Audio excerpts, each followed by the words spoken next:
The background screen showed some pictures of monkeys in cages, and the uneasiness and fear in their eyes. This was the popular topic of eating monkey brains during that period of time.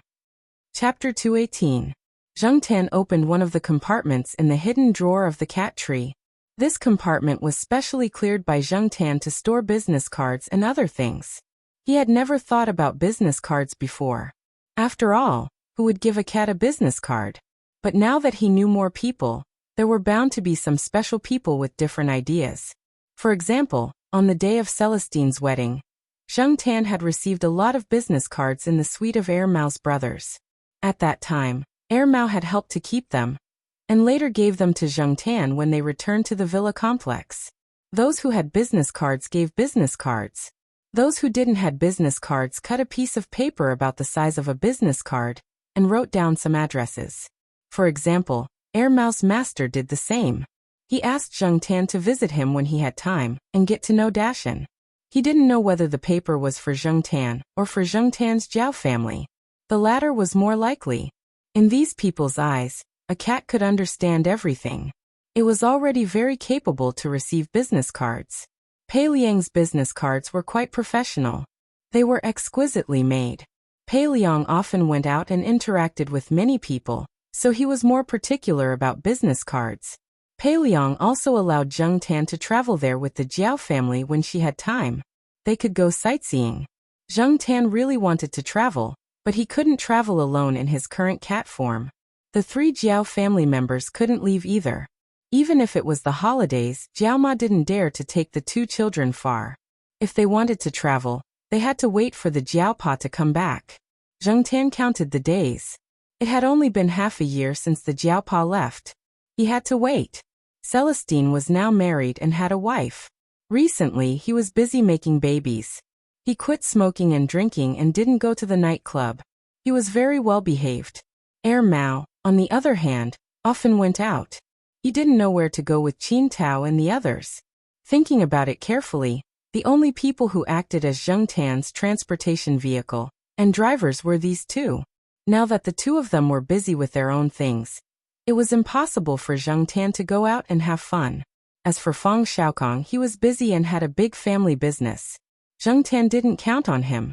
After looking at the business card, Zheng Tan sighed. He locked the drawer again and hid the key. He stretched and decided to go out for a walk. Huang and the sheriff were staring at the sparrow under the trees in the courtyard. Depeng was lying on the grass, basking in the sun, looking lazy. Zheng Tan walked out of the courtyard and decided to walk around the campus. There weren't many people at this time, and there weren't many cars coming and going. Zheng Tan casually walked on the main road. Suddenly, he heard a scolding behind him. He turned around and saw a modified 3-wheeled bicycle. It was more like a heavy-duty bicycle used to pull goods. However, the back of the bicycle was smaller and didn't need to be stepped on. It could be used as an electric bicycle. There was also a basket in front of the bicycle. The person riding the bicycle was an old man. Behind the old man's bicycle was a border collie. It was the target of the old man's scolding. At the moment, it was running with the bicycle. Before it was scolded, it smelled something and ran into the grass. Looking at its size, this border collie should be underage, but it was full of energy. When the old man scolded it, it immediately rushed out of the grass and continued to run with the bicycle. The old man controlled the speed of the bicycle. It wasn't fast, but because the border collie was distracted, it fell a little far away. After the old man rode past Zheng Tan, the border collie ran past Zheng Tan like a gust of wind. Zheng Tan walked on the sidewalk. The old man rode his bicycle on the driveway. He didn't pay attention to Zheng Tan on the sidewalk. After the border collie ran past Zheng Tan, it suddenly stopped and looked at Zheng Tan. It wagged its tail and ran towards Zheng Tan. It seemed to be very curious about Zheng Tan's cat, but it didn't show any malice. If it were an ordinary cat, regardless of whether it had any malice, when it saw a big dog running towards it, its first reaction would be to run. If it didn't run, it would bow and growl. However, Zheng Tan didn't intend to pay attention to the dog. It would soon be called away by the old man anyway. Sure enough, before the border collie could get close to Zheng Tan, it was called away by the old man riding in front of him. It seemed to be quite obedient. If it were the Sahara, it would pretend not to hear you even if you called it a few times. It might even run away. After climbing up the hill, Zheng Tan saw the border collie jump onto the old man's bicycle and squat in the loading area. It put its chin on the edge and looked around curiously. Zheng Tan thought about it and was sure that he had never seen the dog before. Perhaps it was because he hadn't walked around campus for a few months. In June, in order to avoid people who knew him putting the title of mythical beast on his head, he rarely ran around campus. He went out for walks more often. Then he stayed outside during the summer vacation. In September, although he walked around, there were still many places he didn't go. Maybe there were new members, so it was normal that he hadn't seen it before. He shook his head and stopped thinking about what had just happened. Whether there were new members or not, it didn't have much to do with him. He then walked slowly along the main road. When he passed by the School of Physics building, Zheng Tan glanced over there and saw the three-wheeled electric car parked not far from the door. The border collie near the car was sniffing around on the grass. As for the old man, there were 3 people standing at the door of the building. One was the old man riding the bicycle, one he didn't know, and the third one Zheng Tan was familiar with. Speaking of which, he hadn't seen Lord Zeng for a while. Thinking about it, Lord Zeng was also a busy man. Lord Zeng was still the same as usual. There was always a sense of seriousness on his face, and he stood there with a strong aura. However, the other 2 people obviously had some status. Looking at the way they spoke, they were not so restrained and were very casual. It seemed that these 3 people were acquaintances. Zheng Tan was still some distance away from the gate of the School of Physics. Originally, he didn't intend to get close. He just passed by when he was taking a stroll. However, when Zheng Tan was about to leave, the border collie sniffing the wildflowers on the grass saw Zheng Tan. It immediately wagged its tail and ran towards Zheng Tan, looking very excited. Zheng Tan was speechless. F***CK, it's just a cat. Why is this dog so excited? Ignoring the overenergetic dog that was blindly jumping in front of him, Zheng Tan walked along the original route. The old man riding the bicycle was talking to 2 friends, but he was also paying attention to his dog. When he caught a glimpse of his dog rushing out, he looked over there. It seems to be the black cat I saw on the road, said the old man. The other 2 people also looked over there, especially Lord Zeng. Black charcoal. What? Yi, do you know that cat? Whose family is it? Asked the old man. Yi is Lord Zeng's real name. The students gave her such a name because Lord Zeng's name was similar to Yihenera's, and the aura of the official was enough, while the teachers all called her Dean Yi, Professor Yi, Teacher Yi, and those who were familiar with her status would call her Yi He. Tanfong, hurry up and call your dog over. Don't bite the cat. Lord Zeng said to the old man. It's okay. Cola won't really bite. It just wants to find a friend to play with. It just came here not long ago and didn't know many friends. It's so excited because it saw a new friend. There used to be a black cat in my son's house. It had no companion at home, so it pestered the cat to play. Unfortunately, the cat ran away as soon as it saw it. The more it ran, the faster it ran. It always scared the cat to hide on the high cabinet. Now Cola is here. It's lonely at home. It can be seen on the road just now. It's estimated that it feels like a cat that looks like an old friend and has a sense of intimacy. The old man told Tanfong about what had happened on the road. Tanfong's first impression of Zheng Tan was that the cat was either too stupid or too brave. Otherwise, how could it be so calm in the face of a dog that was many times bigger than it? Yi, do you think the cat has a problem with its IQ or something? Tanfong asked Lord Zeng. Nonsense, the cat is smart, and it's not afraid of dogs. Its family lives in the East Courtyard, a teacher's family in the Academy of Biological Sciences. The cat is very famous in the East Courtyard. Almost everyone there knows it. I only knew about it because of a student. Tanfong, call your dog back. Lord Zeng was still worried that the dog would do harm to Zheng Tan. All right. The old man called the dog back, but he was thinking that he would take the dog for a walk after dinner today. Tanfong moved to the West Courtyard this summer. He used to live outside. This year, because his granddaughter was admitted to Tsinghua University, he decided to move into the school and live with his granddaughter. He could take care of her at ordinary times. He really didn't know a lot about the school. When Zheng Tan continued to walk around the school, he didn't know that the old man on the electric bike was inquiring about him everywhere. Tan Fong was surprised when he inquired about it. Although he knew that these things were not comprehensive and there were exaggerations, he could see that the cat was smart enough, especially when it came to catching thieves. It was said that dogs were nosy. What about the cat catching thieves? He did all the work of the dog. As for how credible it is, it's just a rumor. It can't be completely believed, but it's not without reason. It's not easy for his dog to find a playmate in school. He's idle, so it's good to go and have a look. After dinner, Zheng Tan lay on the sofa and pulled his ears. He looked at the old man and the dog in the living room reluctantly. Next to the sofa, Jiao Yuan and little Pomelo were surrounding the border collie named Cola. Maybe it was because dogs were more likely to arouse children's enthusiasm. But Jiao Yuan and little Pomelo had a good attitude towards the border collie. Jiao Ma was chatting with the old man with the surname Tan with a warm smile. Tan Fong only said that he was a retired physics teacher, but Jiao Ma had good eyesight. When the old man in front of her said Lord Zheng's name casually, she knew that this person's identity was similar to Lord Zheng's. Jiao Ma was more or less nervous about a big name who was similar to Lord Zheng. Even if the person in front of her looked very easygoing, Jiao Ma didn't dare to be careless. It didn't matter if he was from Jiao Pa's school or not. It would be good for Jiao Pa when he came back. These old men were very capable. Therefore, Jiao Ma had been very polite.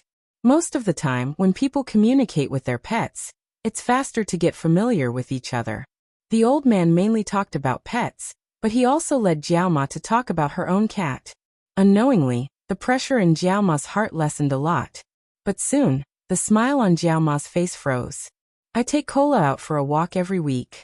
Since your cat is so sensible and often goes out, I'll take your cat out for a walk when I take Cola out, Tan Fong said as if he was doing her a favor.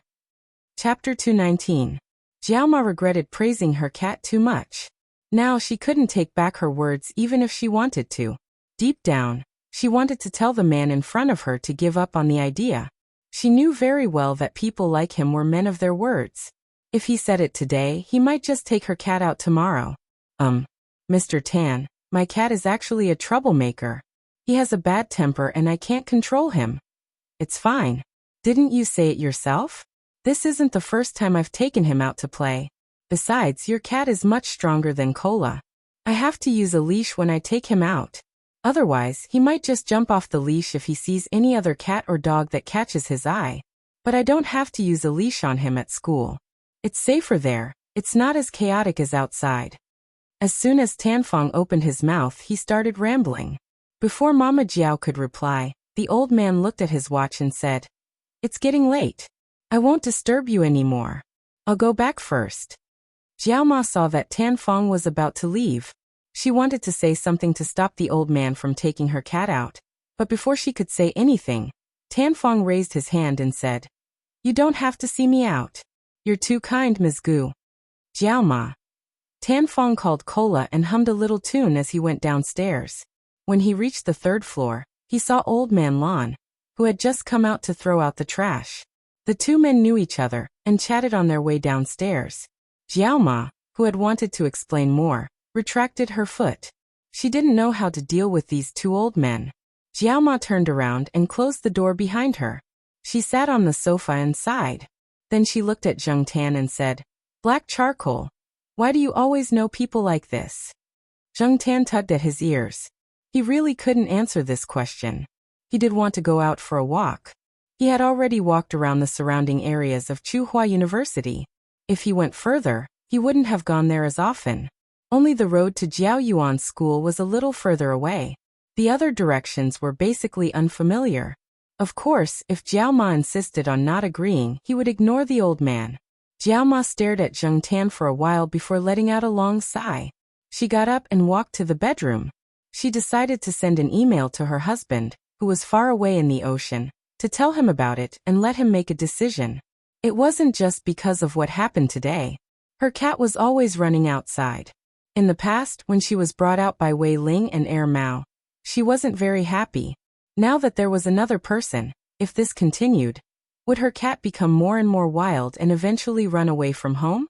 Jiao Ma's colleagues in the office all said that cats didn't love home as much as dogs, so she couldn't help but worry.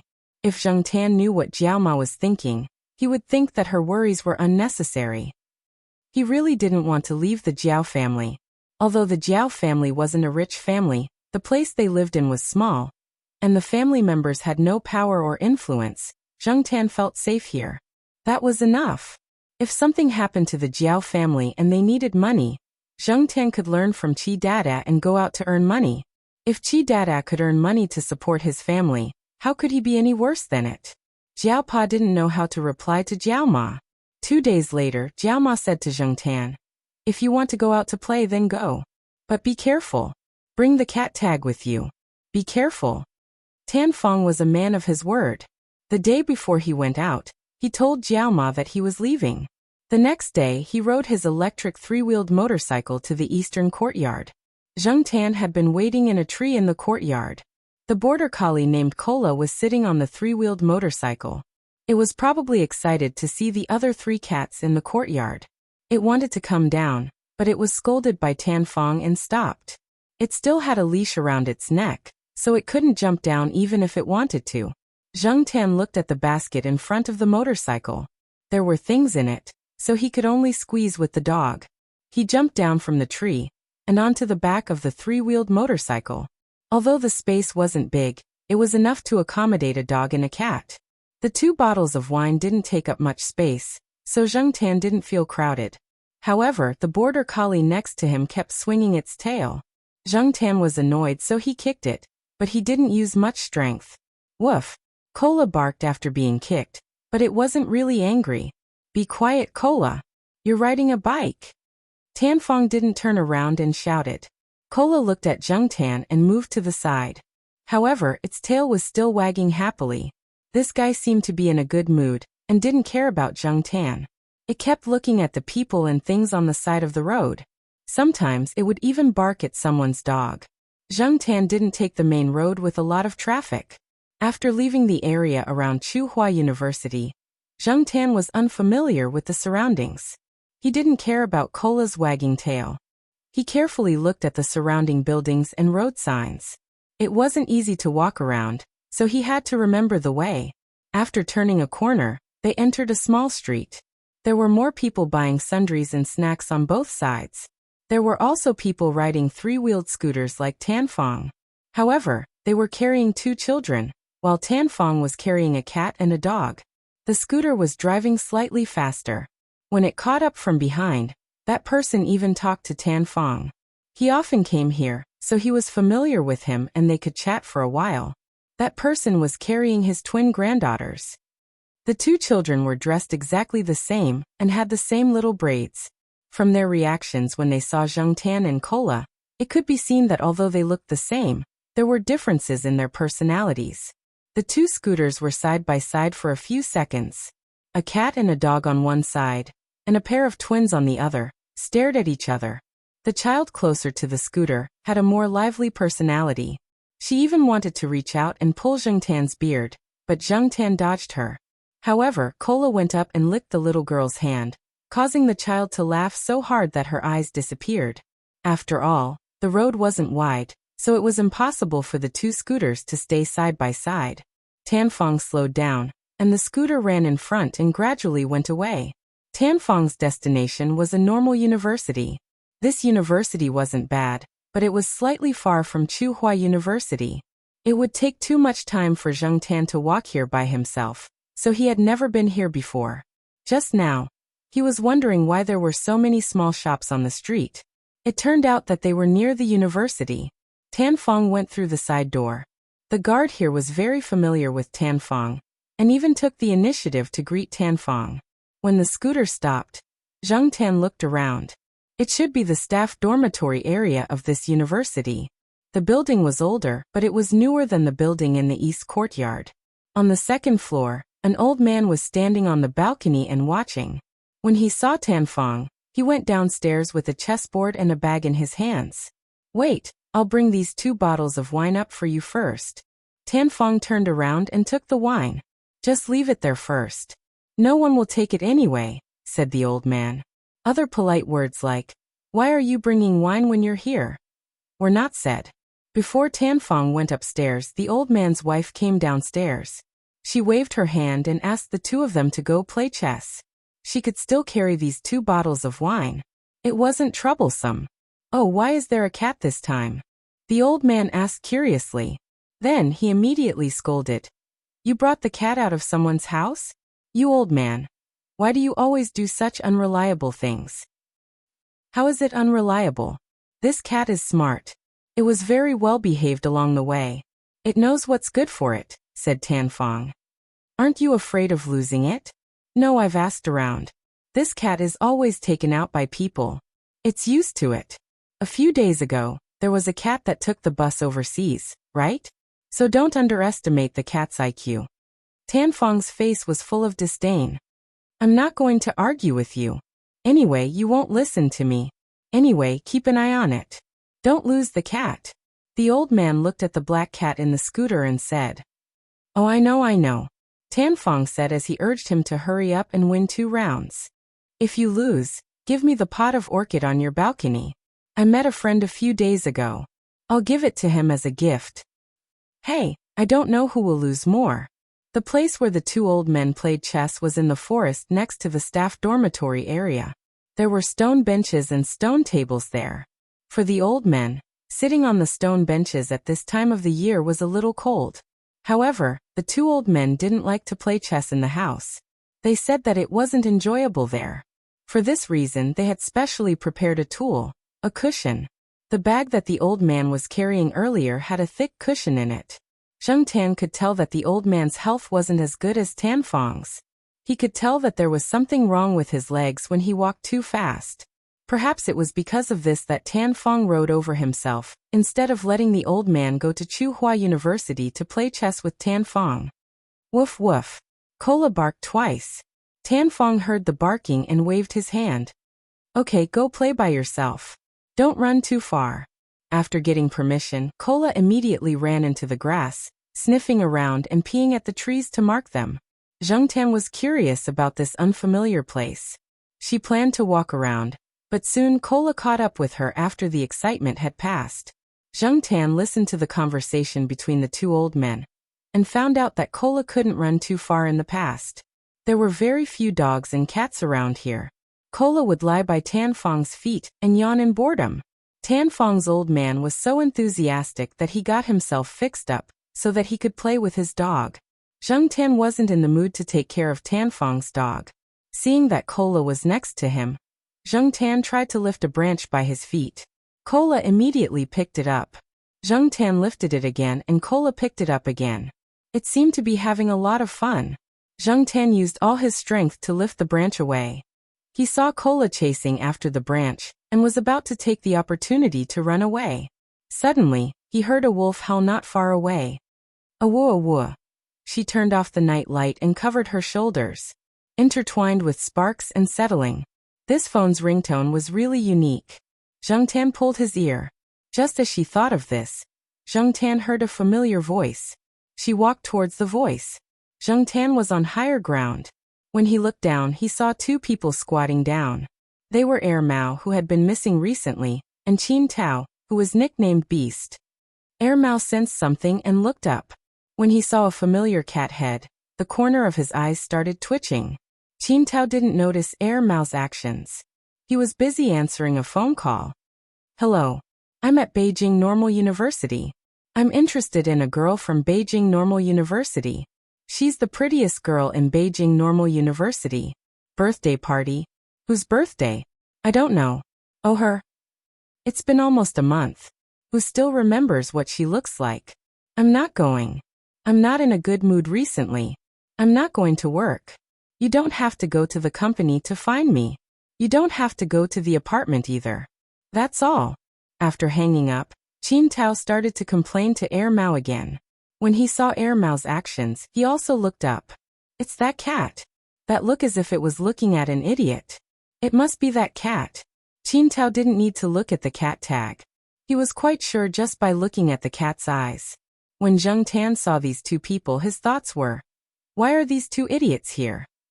Chapter 220. Why is it here? Qin Tao nudged Air Mao with his elbow and asked. How would I know? This cat always comes and goes like a ghost. Air Mao was also depressed. How could a cat be so troublesome? There was still some distance from Tsinghua University to here, right? Could a cat really be able to walk a long distance? But it would be at night. There were so many people and cars in the day. It didn't make sense. Just as he was thinking about the reason, Air Mao's phone rang. Looking at the caller ID, Air Mao's eyes narrowed and he immediately picked up. Seeing Air Mao like this, Zheng Tan and Qin Tao thought something big had happened. They didn't make a fuss and quietly waited for Air Mao to finish the call. It's really here? Air Mao's voice went up a notch when he heard the voice. He felt that he was too excited and calmed down. Okay, I'll go back right away. Thank you. I'll treat you to a drink next time. After hanging up, Air Mao's face was gloomy. Damn it. It's really her.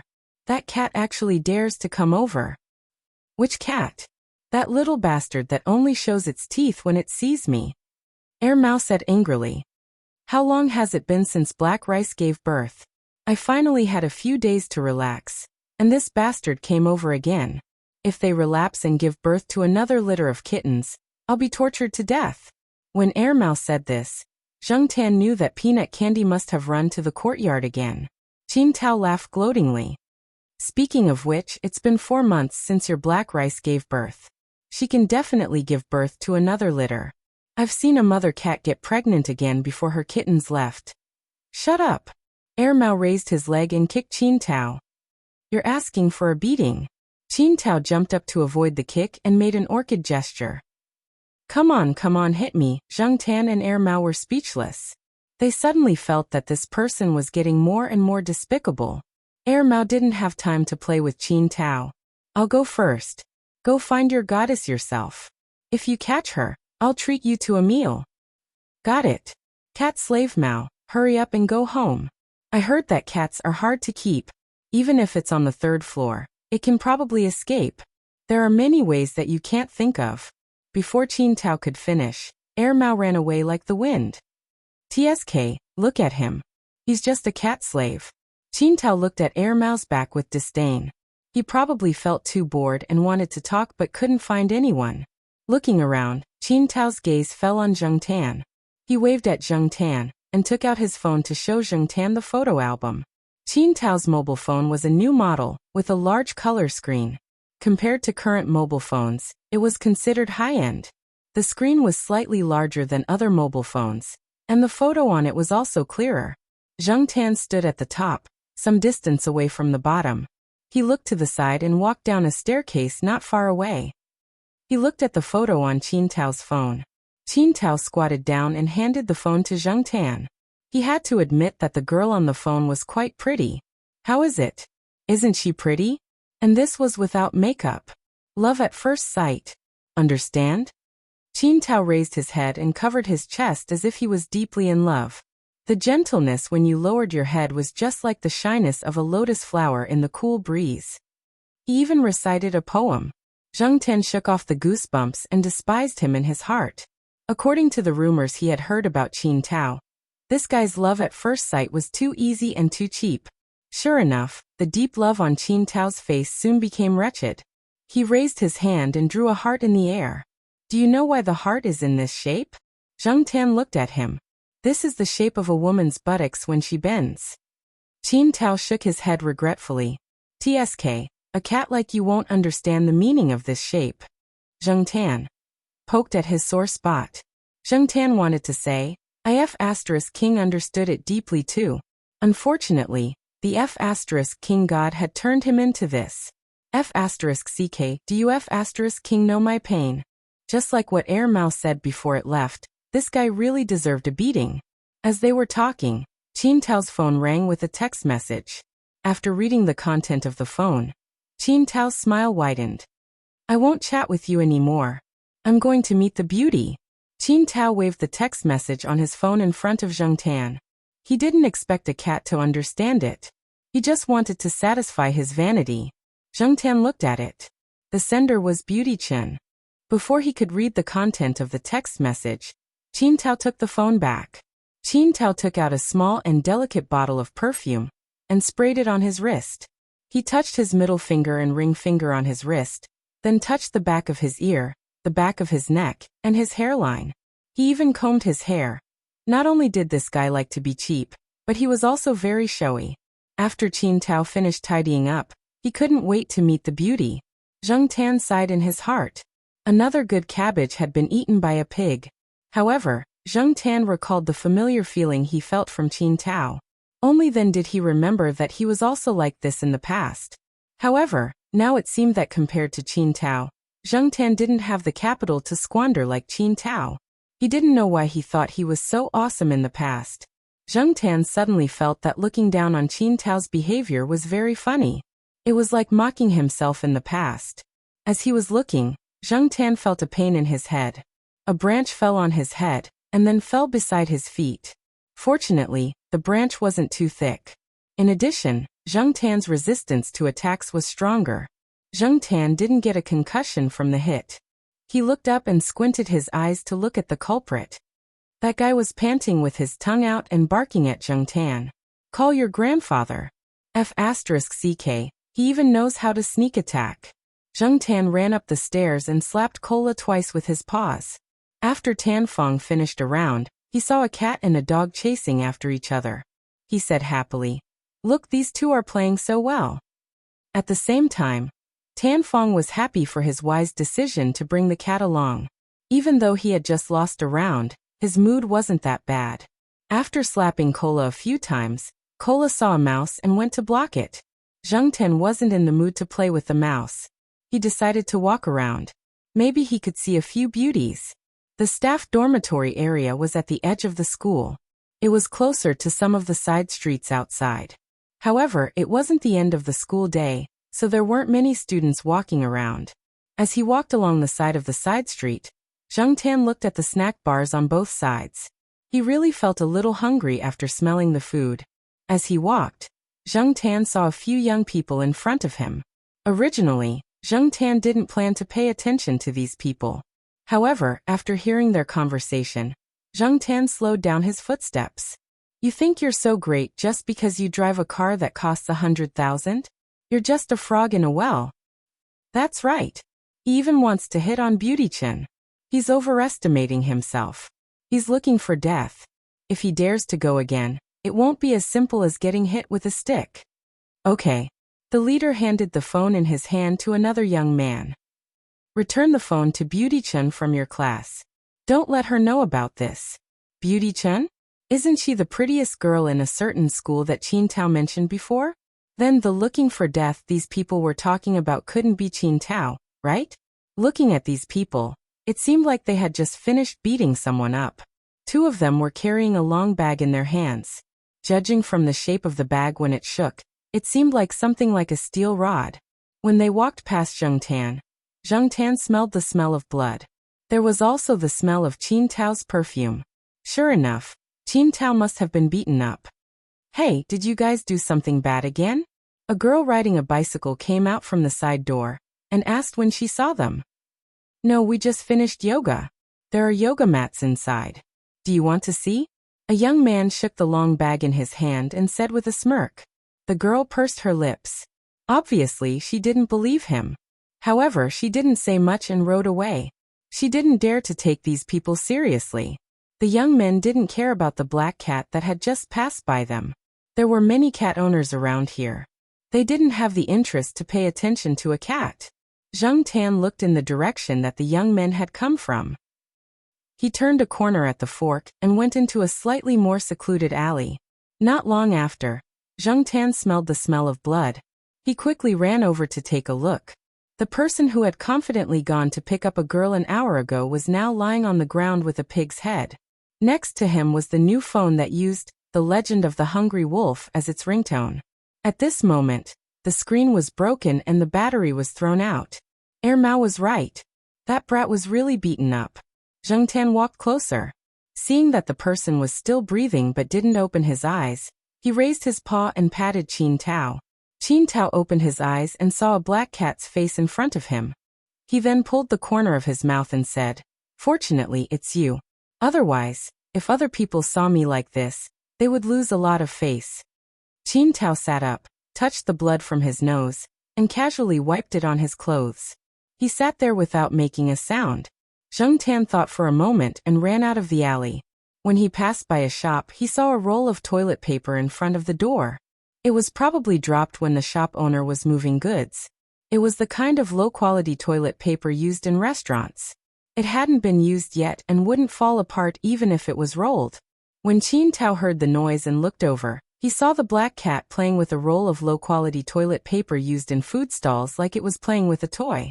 Although Qin Tao usually didn't use this kind of toilet paper, the situation was different now.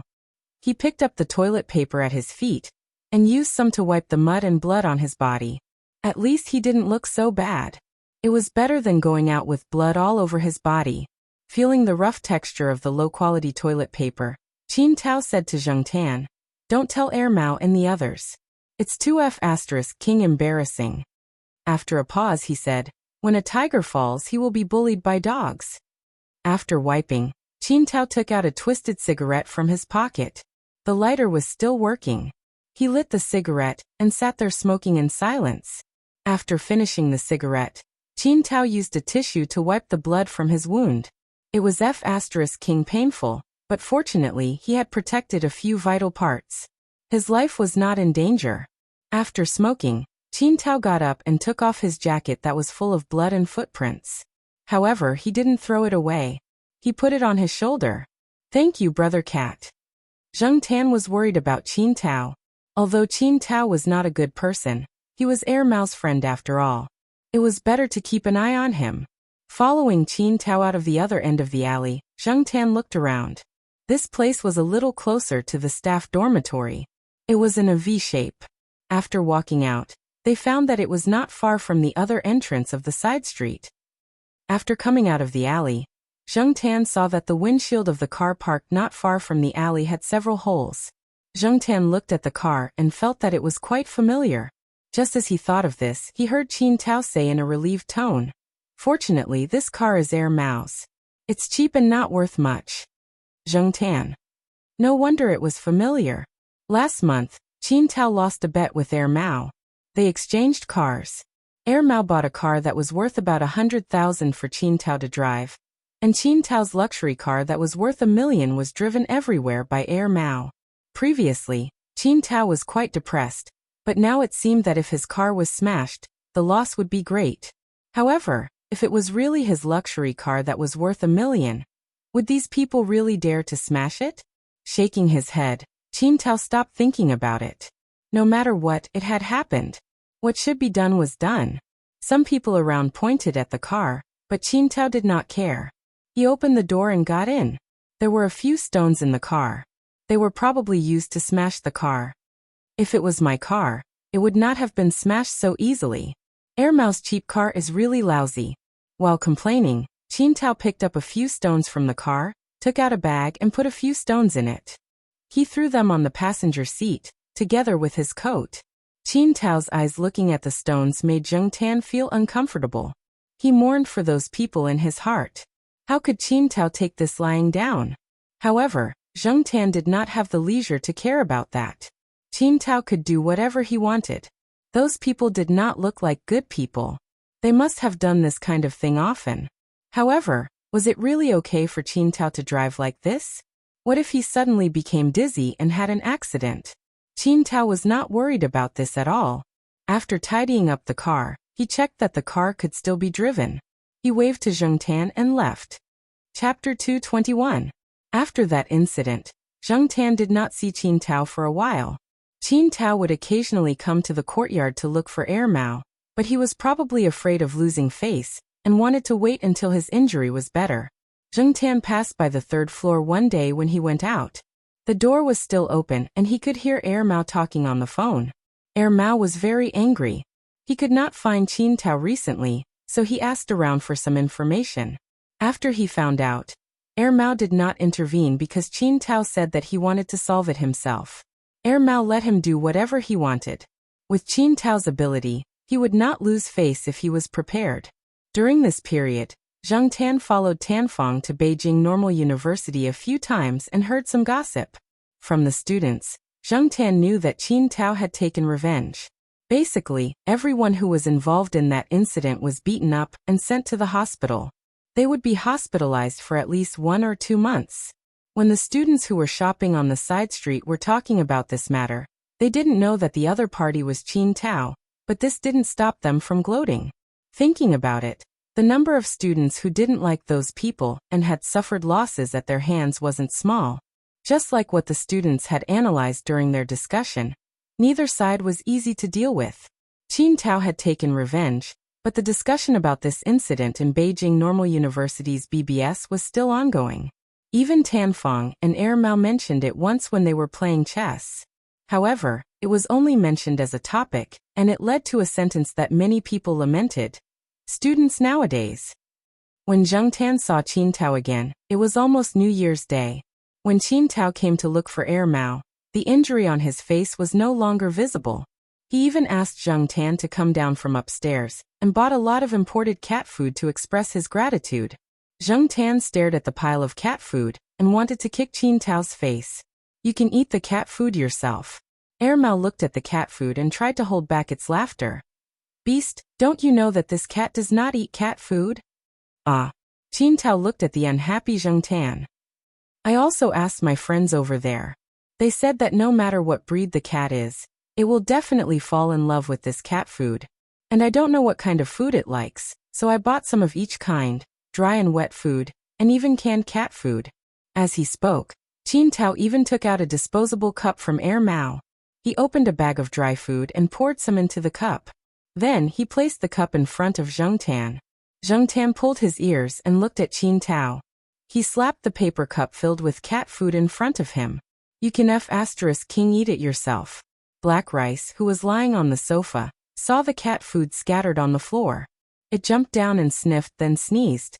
Look, my family doesn't even eat the black rice.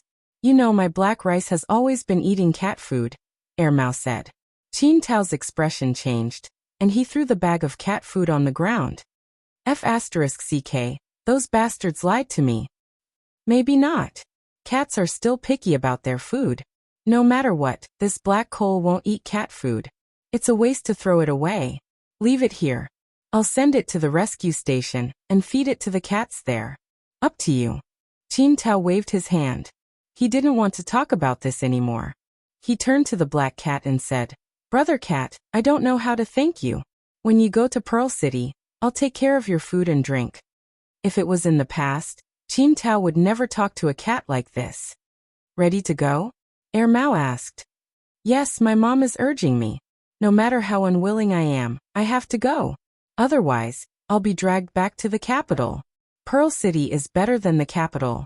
If I stay in the capital, I'll probably be nagged to death by the old man. That's right. If you go back to the capital, you'll be beaten up first. And you can't fight back. After that, you'll be watched. Mao nodded in agreement. It was just like how it didn't dare to go back to the capital. I've fixed the car for you and modified it. It's much better than your old car. Qin Tao threw the car key to Mao. You should be more careful in the future. Don't get tricked again, Mao said. I know. I was too careless this time. I was too proud and didn't keep my guard up. Before Qin Tao left Chuhua City, Mao and a few other people who were close to him sent him off. They went to have fun for a night. Qin Tao wanted to send Zheng Tan along, but Zheng Tan didn't go. He still had to earn money to support his family. Every year at the end of the year, especially during Christmas and New Year's Day, Xiaoguo was especially busy.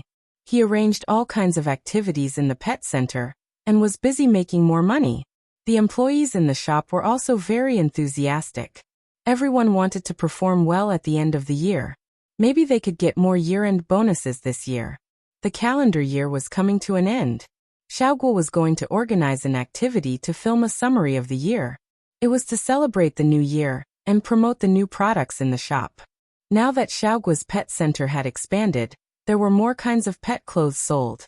Nowadays, many young people like to cosplay with their pets. The pet clothes shop was also accepting orders to make pet outfits. It was not the kind of low-quality clothes, but really good materials. Many customers were not short of money now. It was said that the clothes sold well in that shop. Zheng Ten also heard that during the big Comic-Con in November, several dogs in Xiaoguo's shop were lent out to be models. Especially the pug dog, who wore a forehead protector and pretended to be a ninja dog. It was said that the scene was very popular. Countless people ran over to take photos with it. Even the popularity of the club was very high.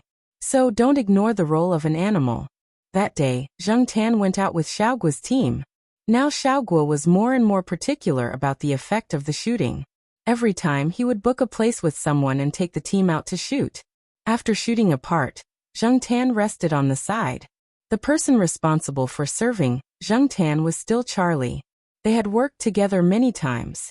Charlie knew a little about the character of this cat. Charlie felt that this cat was probably the only cat in the pet center that acted like a big shot and no one said anything about it.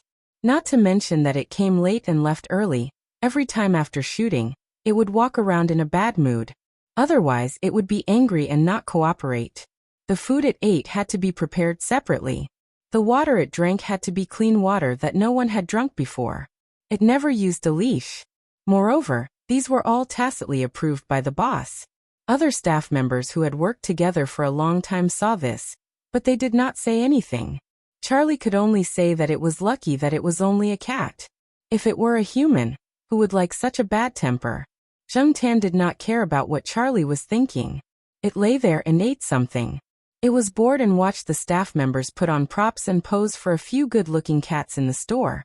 Now, the registered users on the Pet Center's official website had multiplied several times compared to last year. Every time a new video was released, it was the time when the website had the highest number of online users. There were also a lot of people leaving comments under the video. Most of them were loyal customers of the Pet Center. No wonder Xiaoguo now had so many requirements for the shooting. Yawning, Zheng Tan rolled around on the recliner. Suddenly his ears moved. Zheng Tan heard a familiar dog bark, but it was a little far away. He could not see anything from here. Zheng Tan glanced at the shooting progress. It estimated that it would take a few more hours, so he got up, jumped off the recliner, and prepared to walk around. Charlie saw this and knew that the cat was going out for a walk again. The first time he was scared to death. Gradually, he knew that there was no need to worry at all. Come back quickly if you want to walk around. Don't walk too far. Although your part is finished, it's hard to say when it will be res hot. Boss takes this shoot very seriously. Zheng Tan turned its head and looked at him, then continued to trot in that direction. Charlie looked at the cat running away and sighed. Although he was not sure, Charlie felt that the cat should be able to understand what he said. It came from his intuition as a veterinarian. It was not good for the cat to be too smart. It was easier to take care of the stupid ones, such as the ones that were being handled by the staff members on the set. Zheng Tan came out of the set. The wall was just a decoration for the cat. Over the wall, Zheng Tan moved his ears. Now that the dog was not barking, he recalled the direction of the sound. He walked a few steps in that direction and jumped onto a tall tree. Zheng Tan immediately found the target location. It was not that Zheng Tan had sharp eyes, but that place was too eye-catching. There were several police cars there. It would be strange if he did not notice it. He got closer and jumped onto a tree. Zheng Tan decided to watch the situation from the side. After all, there was nothing to do at the set. There were many villas around. The people who lived in this area were more or less of a certain status. There was some distance between the villas. There was a cordon around one of the villas. There were a few people in police uniforms talking outside. Some people were questioning the surrounding residents and making records. Zheng Tan also saw Senior Walnut. He was talking to a few people. However, after Senior Walnut was promoted, shouldn't this kind of thing be handled by his subordinates? Why did he come here personally? As for the dog that had barked earlier, Zheng Tan looked over and saw that the dog was being led around by someone. It seemed to be sniffing something and could not be stopped no matter how hard one tried to yell at it. The police officer who was leading it was being forcefully dragged along, and it looked like the dog was leading the man around. The greenery in this area was done well. There were many trees around. The grass was no longer green, but the surrounding evergreen trees did not give off the bleak feeling of autumn and winter. There were several holes in the grass. They were all the work of He Jin. The surrounding residents were already looking at them with disdain. This made the police officer who was leading He-jin feel a lot of pressure. He was only helping his superior look after the dog. His superior had told him to lead the dog around. Perhaps he could find some clues. However, from the looks of it, there were no clues at all. The dog was purely causing trouble. It was almost causing trouble in the grass of the neighboring family. He-jin, don't cause trouble. The police officer pulled on the leash and scolded. He-jin turned to look at the police officer and bared its teeth. It seemed to be unhappy with the police officer's scolding. It looked around and found Jungtan on a tree not far away. Woof woof woof. He-jin barked at Jungtan a few times. It even went over to Jungtan. Jungtan ignored it and pretended not to know it. The police officer who was leading He-jin did not know Jungtan. Seeing He-jin's reaction, he said helplessly, "You really just think it's fun. Don't scare other people's cats." Jungtan looked at He-jin, who was coming over from under the tree. He felt that He-jin was seriously looking for something. It was still sniffing around the ground. Suddenly, it smelled something. It dug around and pushed away some of the leaves on the ground. It growled and raised its head to bark a few times. "You're doing it again." The police officer touched his forehead. "Since you can't dig holes in the grass, you're digging holes here." Chapter 222. The officer pulled on the leash in his hand, intending to take He-jin away. But He-jin didn't want to. It insisted on staying there, so the man and the dog pulled each other. He-jin was probably also annoyed by the young officer's actions. He turned around and pounced on the young officer as he opened his mouth and shouted at the young officer. The officer saw that He-jin was about to bite him. He got nervous and let go of the leash in his hand. He fell to the ground and took a few steps back. But He-jin didn't run away. It stayed there, sniffing around, but didn't dig anymore. Seeing that He-jin didn't run away, the officer was relieved. But he didn't want to come into contact with the dog again. It really scared him. He really thought that the dog was going to bite him. He didn't expect it to just scare him. But this dog was much fiercer than the dogs he saw in the station. It just looked obedient on the surface. Shaking his head, the officer looked at where his superior was and ran over there. It was better to get someone else to take care of the dog. He really didn't have the ability. After the officer left, Jungtan jumped down from the tree and walked over to where He-jin was digging. He-jin, who was sniffing around, looked at Jungtan and immediately rushed over to guard where the hole was dug. To be exact, it was where the black bug was. It was as if it was afraid that Jungtan would mess it up. Jungtan walked towards the bug, and He-jin immediately let out a warning growl. He retracted his foot. The warning immediately stopped. He raised his foot again, and He-jin growled again. After testing a few more times, Jungtan didn't plan to walk in that direction anymore. He looked at He-jin, then stretched his neck and sniffed the bug. He ignored He-jin's warning. He knew that as long as he didn't touch the bug, He-jin wouldn't do anything to him. He-jin only growled a warning. It didn't even bare its teeth. Compared to the officer from before, its attitude was much better. Wretch, he felt like vomiting. Jungtan immediately retracted his neck and moved away.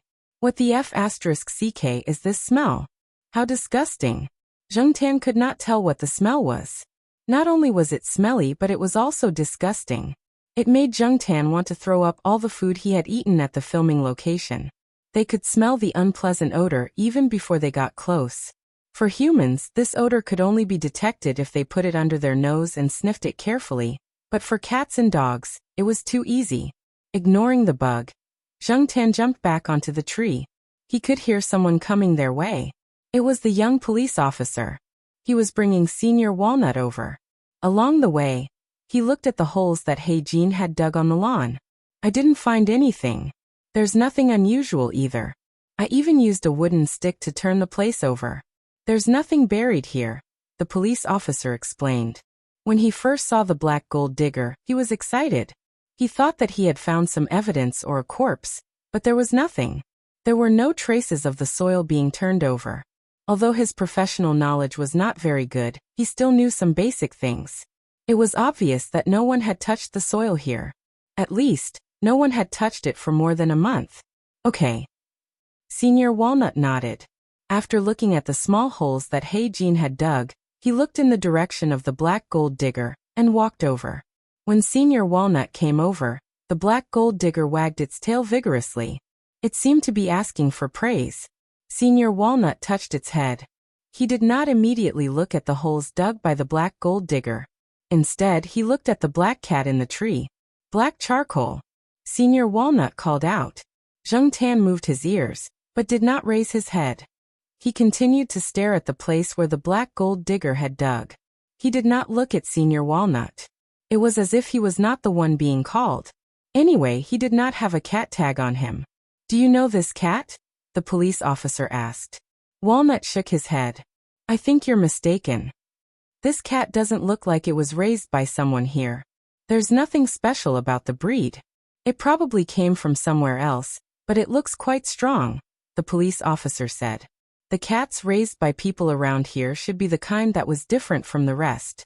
There were very few of them." Without saying anything, Senior Walnut turned to look at the holes dug by the black gold digger. There did not seem to be anything special about it. Just then, someone called out to him. Senior Walnut took the black gold digger and left. The black gold digger was not very happy, but it still followed. Zheng Tan squatted in the tree with his ears propped up. He listened to some of the people around him talk about what had happened there. Two people were talking. Their voices were not loud, but Zheng Tan could still hear some of it. It seemed that there had been a murder in the villa. Moreover, the person in the house did not look like a human anymore.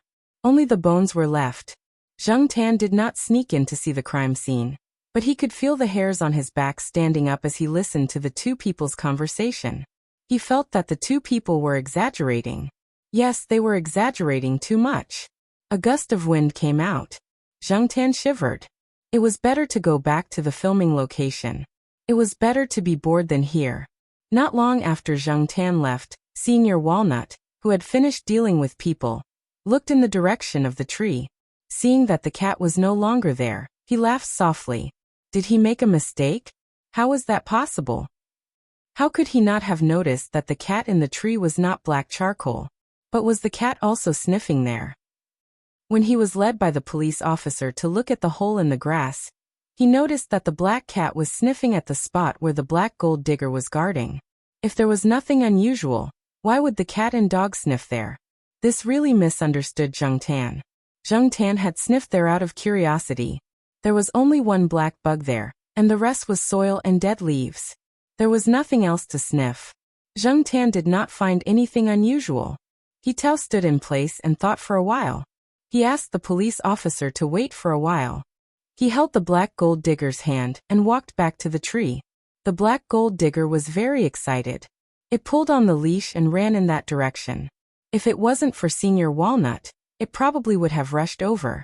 After carefully searching the small pit, He confirmed that this was the bug that He Jin was looking for. He then took out a clean paper bag and put the fingernail-sized bug into it. After that, he checked the other small pits on the lawn, but he didn't find any similar black bugs. On the other hand, after Zheng Tan returned to the filming location, Charlie breathed a sigh of relief. Although he knew that the cat would come back on time, he was still worried every time. After all, if anything happened to her, he would take the biggest responsibility. Overall, the shoot was quite smooth. Zheng Tan felt that there was not much skill involved. Almost all of them passed in one go. The ones that were dragging time were the other few. When he got home, Zheng Tan did not think about what happened during the day. He went back to his usual routine and thought about where to go in the future. Around Tsinghua University, only the Jiaoyuan school was further away. Zheng Tan decided not to go there in the near future. There was no need to look at the construction site. After all, it was mostly built. Which path should he take? Zheng Tan decided to look at the map when Jiao Ma and the others were not at home. There was a detailed map of the campus and its surrounding area on the desk in the master bedroom. He would choose the right path when the time came. That night, Zheng Tan slept peacefully, but some people did not sleep at all. For example, He Tao's wife. He Tao did not return home the whole night. Yesterday, he said that he had something to do, but there was no reply. His phone could not be reached either. In the past, when he was working on a case, he would turn off his phone. However, this time, He Tao's wife felt uneasy. She waited until dawn, and after her child went to school, she called Mao. Mao was still sleeping at that time.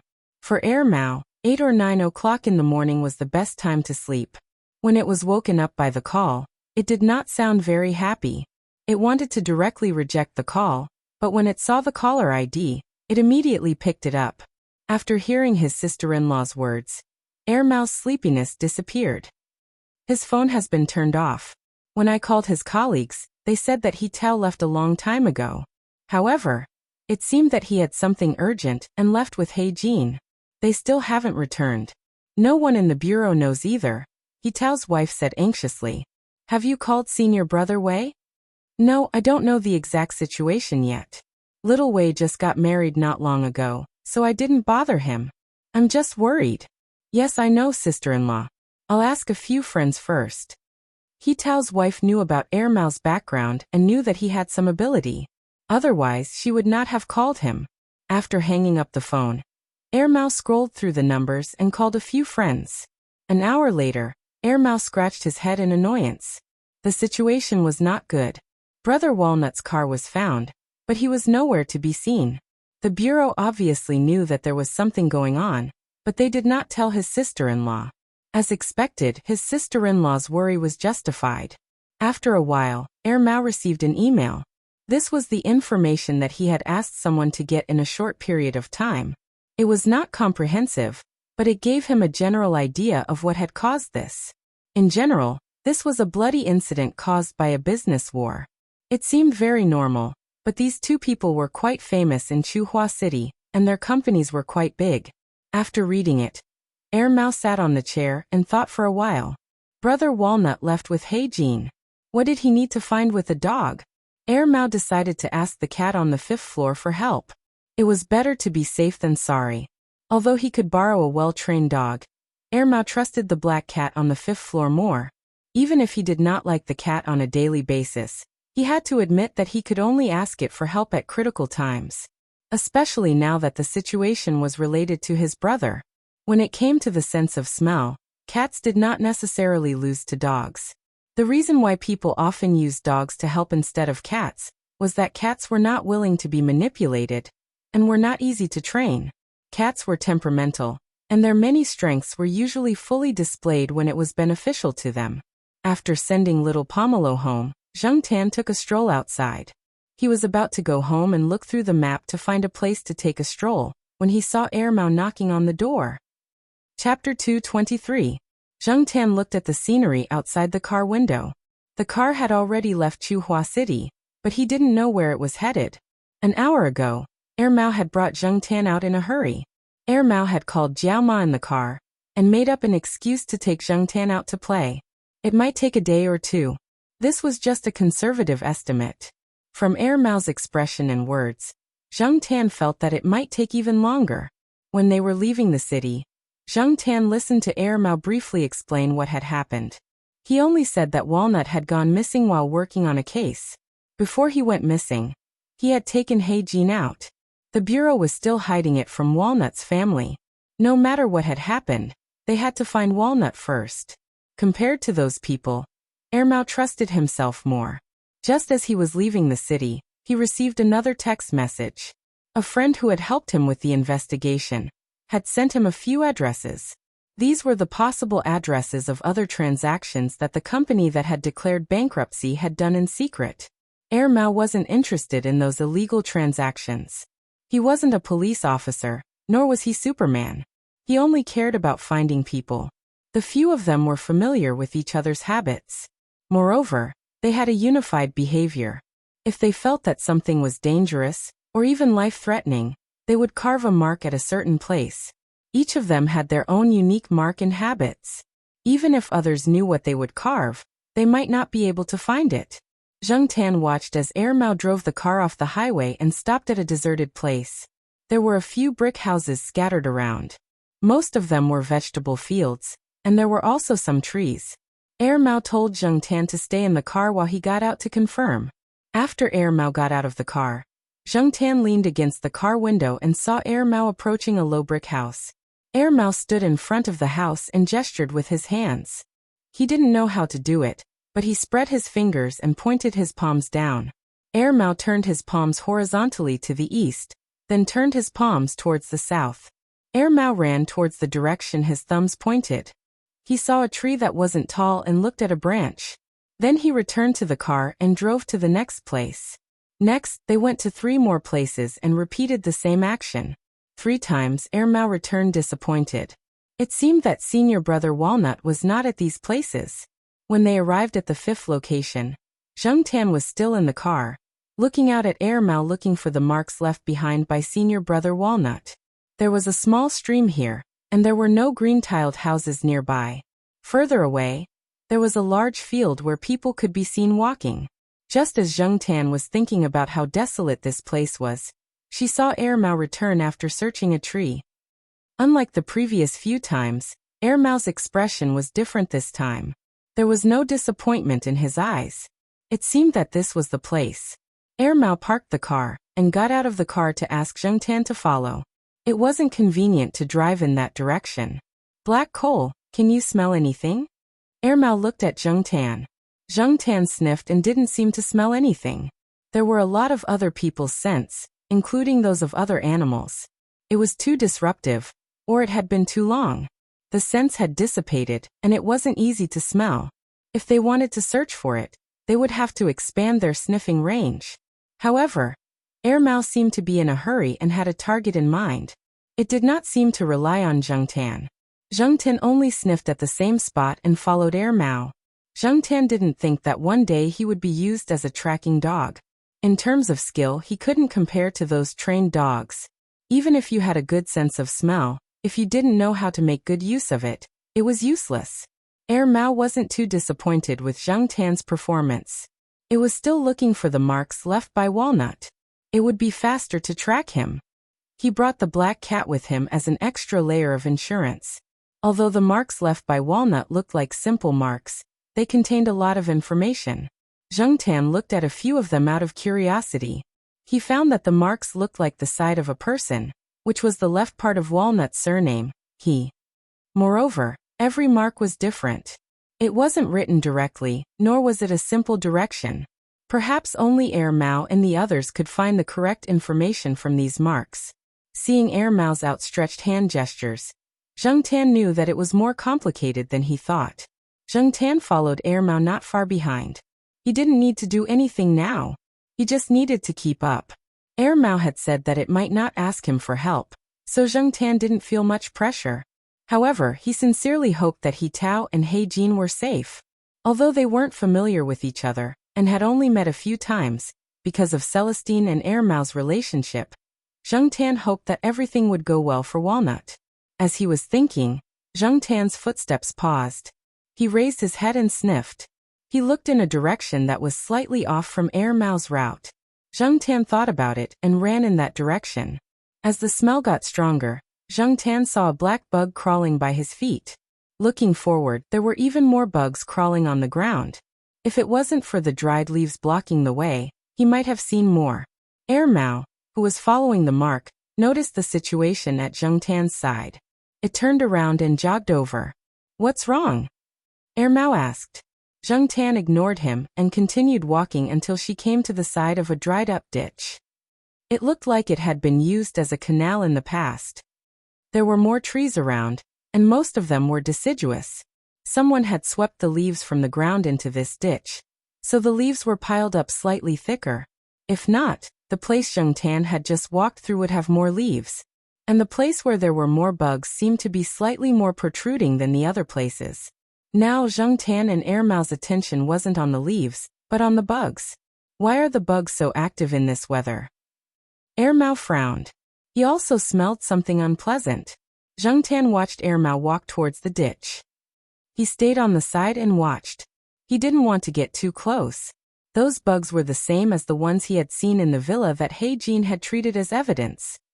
Thinking about the words he had heard at that time, Zheng Tan felt a chill down his spine. He was very nervous. What was under those leaves? Air Mao had already used a branch to push the leaves aside, and saw the object under the leaves. It was a body that had been gnawed to the point where only the skeleton was left. But what made Mao feel a little relieved was that this person was shorter than Walnut Sr. Zheng Tan glanced over and didn't look again. Based on Mao's expression, this wasn't Walnut Sr. He was relieved. But it was just as those people had said. Only the skeleton was left. It seemed that the bugs had gnawed on it. Forcing himself to divert his attention, Zheng Tan walked around and smelled the scent of Walnut Sr. and He Jin. He had been too nervous just now and had paid attention to the bugs and the smell of the ditch. He had missed the tracks of the man and dog. Although Mao could find the general route left by Walnut Sr., this place wasn't on that general route. Zheng Tan tried to identify the smell and followed it to the back of a big tree. There was a slope here. If the light wasn't good, it wouldn't be easy to notice someone lying here. It seemed that Walnut Sr. and He Jin had stayed here for a long time. The smell they had left behind was more obvious. Guessing that when those people were dealing with the ditch, Walnut Sr. and He Jin should have been here to watch. Walnut Sr. only continued to follow after those people left. Mao finished looking over there and took a few photos. Then he covered the leaves again and followed Zheng Tan.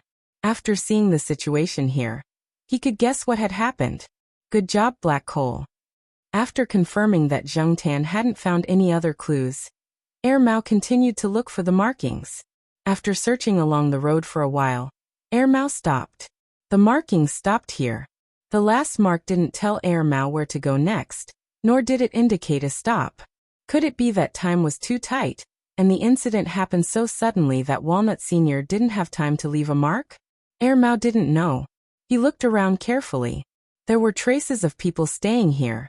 He even found some footprints. There were at least 3 people. There were also some cigarette butts. Those people had smoked here. Then, Mao's gaze fell on the narrow cement road about 10 meters away.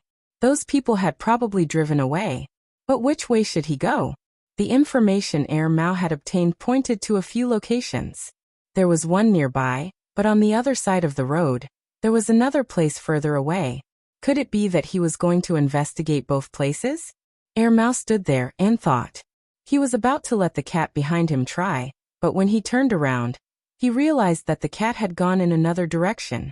After Zheng Tan knew that Mao couldn't find the markings, he tried to sniff around. Other than the strange scents, there was also Walnut Sr.'s and He Jin's scents, which weren't easy to detect. He Jin's scent was more obvious.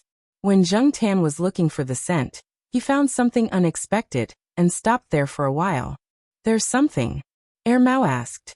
At the same time, he took out his folding knife and squatted down to dig the soil. With the skeleton that was almost gnawed away, Mao would think about what had happened here when he saw the cat Paws. He also found that there were traces of the soil being moved. Although the area wasn't big, it could be seen. Zheng Tan took a few steps back. After thinking for a while, he took 2 more steps back. Then he squatted there and watched Mao dig. If Zheng Tan could express himself clearly, Mao wouldn't have to waste time digging. He would definitely stop it.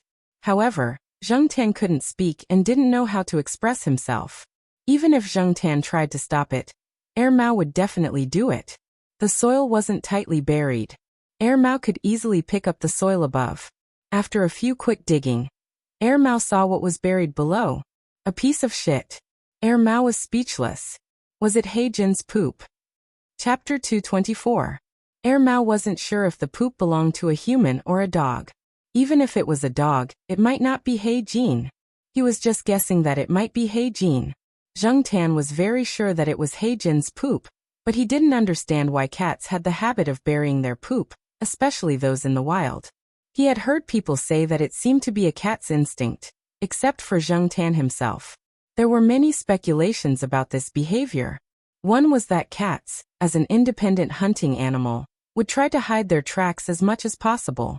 Even though they had been brought into human society, they still maintained their wild habits and instincts.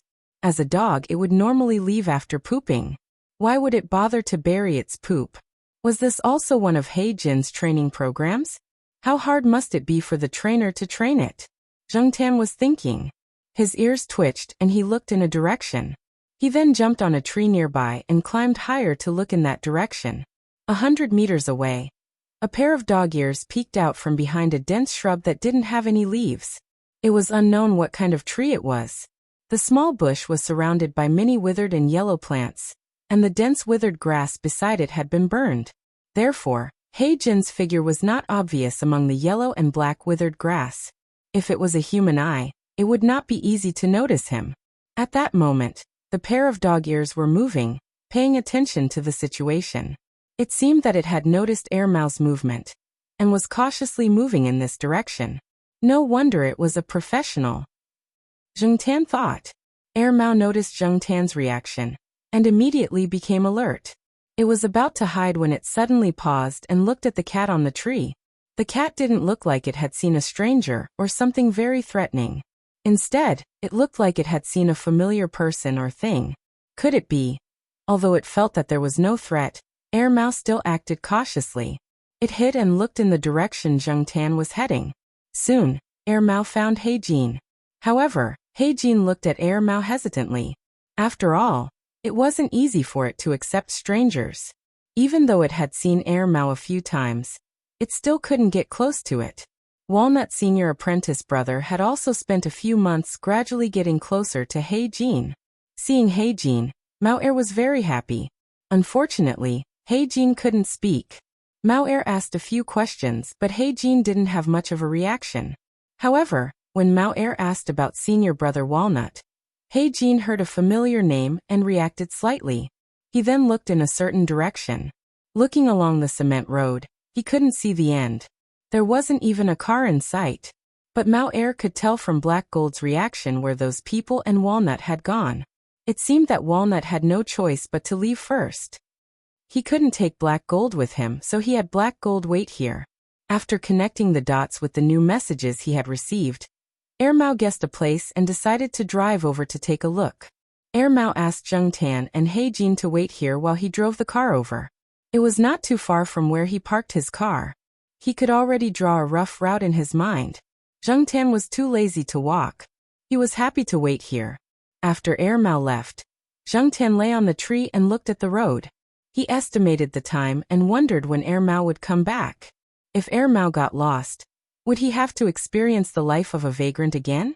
Just thinking about it made him feel bitter. Zheng Tan's beard trembled. He wasn't willing to be a vagrant. Plus, he was hungry. What food could there be around? Field mice? After all, it wasn't a real cat. Zheng Tan wanted to finish his business and go back as soon as possible. He looked down at He Jin, who was nestled in the grass. Even though most of the grass here was yellow, He Jin would still choose a place with grass or trees. It was good for concealment, and wouldn't stay in a place with a wide view for too long. Even if it was burying its poop, it would choose a more secluded place. Perhaps it wasn't good enough, but for a dog it was already very good. If Walnut's senior apprentice brother didn't come back, or if He Jin didn't meet them, would this dog keep waiting here? Zheng Tan thought it was very likely. After about half an hour, Air Mao drove over. He got out of the car and opened the back door, motioning for He Jin to get in. However, He Jin just stood there and looked at Air Mao without moving. Zheng Tan jumped into the car.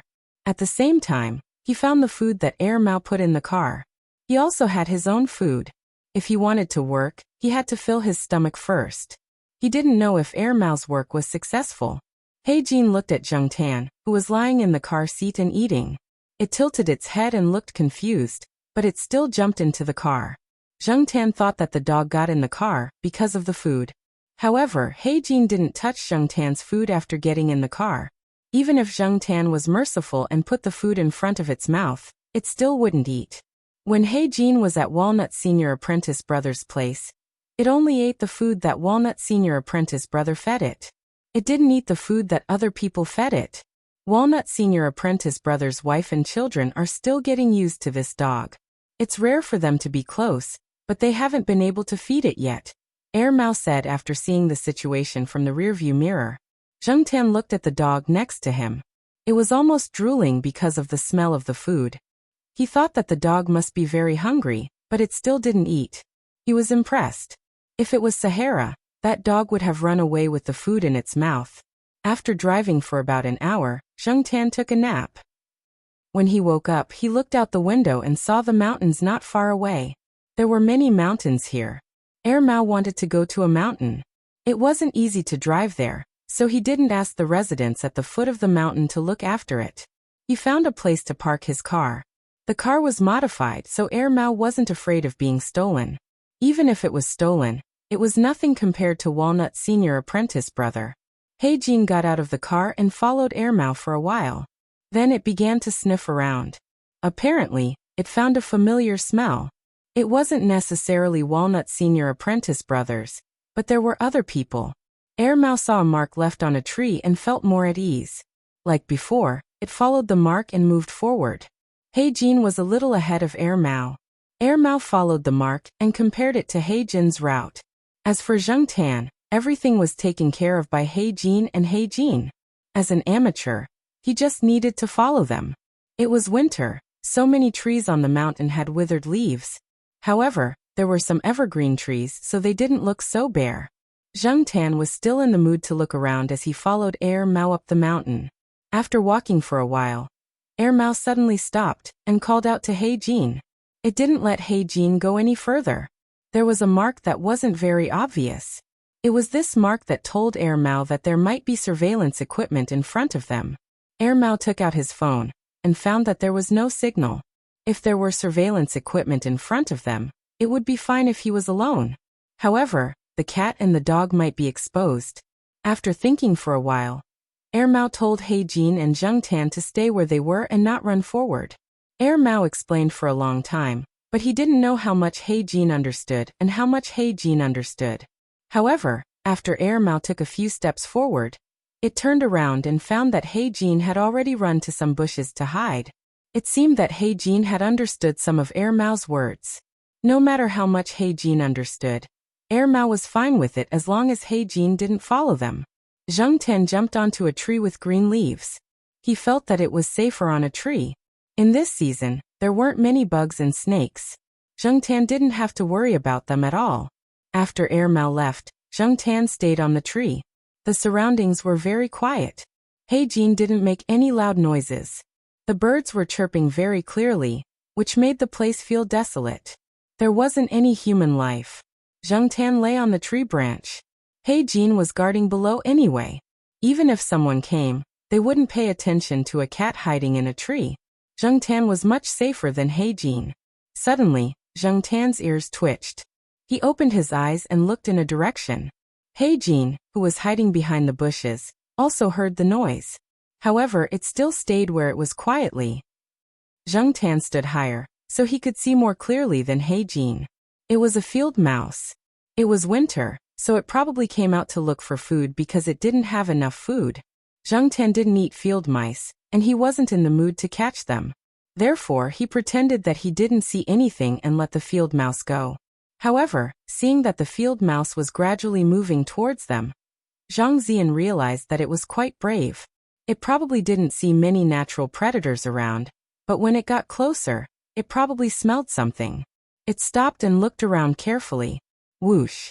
Zheng Tan saw Jin jump out from the bushes and rush towards the field mouse. Looking at the way it caught the field mouse, Zheng Tan felt that it was definitely not the dog's first time catching mice. It probably caught mice at home before. The field mouse couldn't escape from Jin's claws. Zheng Tan only heard the field mouse squeak twice before it stopped. When he looked again, Jin had already returned with the field mouse in its mouth. It was lying in the dry grass and eating. When it was eating, it stopped and looked around vigilantly. It raised its ears and listened carefully. When it was sure that no one was around, it continued to eat. Hearing the sound of Jin nibbling on the field mouse, Zheng Tan felt that this dog was really talented. Or rather, this dog's previous trainer was really talented. However, at the same time, it could be seen that this dog had lived a hard life. It should have carried out missions with soldiers. He heard Celestine say that sometimes when there was no food on a mission, they had to gather materials from the ground. As for what materials they gathered, there were many types, including field mice, snakes, and other animals. He really should let some dogs that like to spoil food come and take a look. When Zheng Tan was at the pet center, he saw several times that some dogs licked the dog food and let out 2 grains. After eating, the dog food on the ground would be directly swept away by the staff. The dog owners didn't think much of it, and Zheng Tan didn't think much of it at that time. But now he suddenly felt that it was better to be frugal. After eating, Heijin went back to the bushes. Zheng Tan looked and didn't see much blood on Heijin's body. It was licking the blood around its mouth, and it would be licked away soon. Zheng Tan didn't know when Air Mao and Walnut would finish their work. He lay on the tree and thought. Fortunately, he ate some food in the car before he came, so he wasn't hungry now. But if he stayed like this for a few more days, Zheng Tan didn't know if he would eat field mice like Heijin. As he was thinking, Zheng Tan's heart skipped a beat. He looked in the direction of the mountain. Someone was coming. Not an animal, but a human. Heijin obviously heard it too. It stopped licking its mouth and paid attention to the direction of the sound. Soon Zheng Tan saw the people coming. They were two strangers with a little accent. They didn't seem like locals. When Zheng Tan came, he heard two locals chatting, and their accent was different from the two people. The route that the two people took was still some distance from where Zheng Tan was. When the two people went down the mountain, one of them was still talking with a walkie-talkie. Listening to their conversation, Zheng Tan learned that there was a foothold near the foot of the mountain. The two people were going there. Zheng Tan thought about it, climbed down the tree, and quietly followed them. Heijin, who was hiding behind the bushes, was puzzled. Chapter 225. Zheng Tan was following the two men not far away. He twitched his ears and looked back. He noticed that Heijin was following behind him, but he did not follow him immediately. Instead, he kept a distance. Dogs were not as convenient as cats in terms of body size and agility. It was good to keep a distance from the two men. If Heijin only followed Zheng Tan, he would not lose sight of him. When the two of them were talking, they would also look around. When they didn't find anyone, they felt much more at ease. However, they did not know that sometimes it was not only humans that were following them. There were animals as well. Perhaps they thought that it was impossible for any dangerous animals to appear in the middle of the day in winter. In any case, Zheng Tan's tailing was very successful. She followed the two men to a two-story tile-roofed house near the foot of the mountain. From the outside, the house was crudely built, and there was nothing beautiful about it. There were other people in the house. When the two men knocked on the door, it was opened from the inside. When Zheng Tan got closer, he hid in a corner and observed. He noticed that there were cameras in two corners under the eaves. He walked around the house and memorized the positions of the cameras. As for whether there were more hidden cameras, Zheng Tan did not know. The house did not look special from the outside. It did not look expensive. Who would have thought that there would be cameras installed in such a shabby house? Zheng Tan looked behind him. Heijin was still hiding a certain distance away from him. He did not move forward rashly. The house had good soundproofing. Zheng Tan could not hear what the people inside were saying. At most, he could hear some vague sounds, but he could not understand them clearly. Therefore, Zheng Tan decided to check out the situation first. He had a feeling that he might be able to find something here. After taking a few steps, Zheng Tan turned around and saw that Heijin was about to get up and continue following her.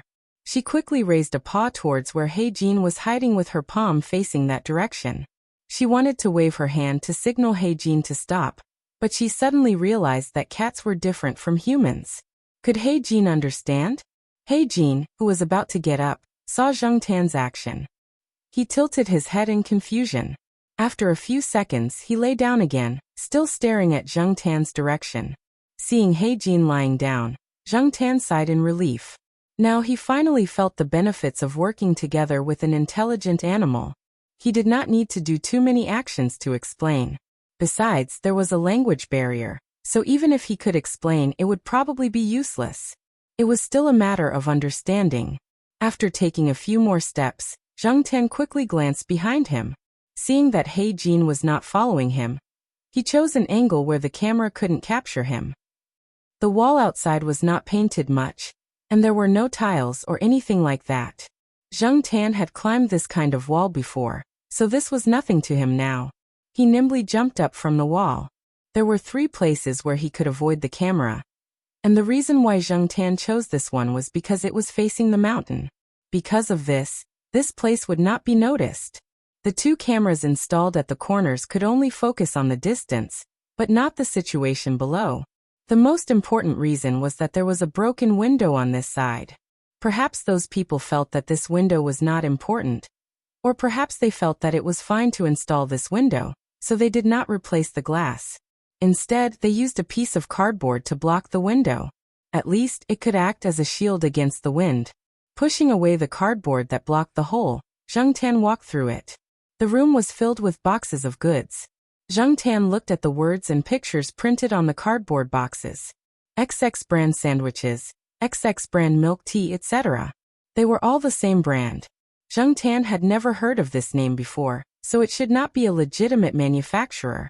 It should be a counterfeit. The logo was very similar to a famous food brand, just missing a stroke. What made Zheng Tan even more amused was that there was an exemption sign printed on it. However, if it was just a counterfeit, there was no need to make such a scene. Walnut Sr. would not take the risk because of this. The cardboard boxes were all sealed with tape. Only the boxes near the door were not sealed. Zheng Tan jumped up to take a look. Just by looking at the packaging, he knew that it was a shoddy product. The door of this room was also locked. Zheng Tan could not open it because there was a metal lock on the outside. If no one came to open the door, Zheng Tan would not be able to leave through this door. Looking around the room, Zheng Tan found a gap in the corner of the ceiling. Zheng Tan jumped onto the boxes. The boxes were piled up a little high, only 70 or 80 centimeters away from the ceiling. Zheng Tan stood on top, just enough to carefully observe the gap.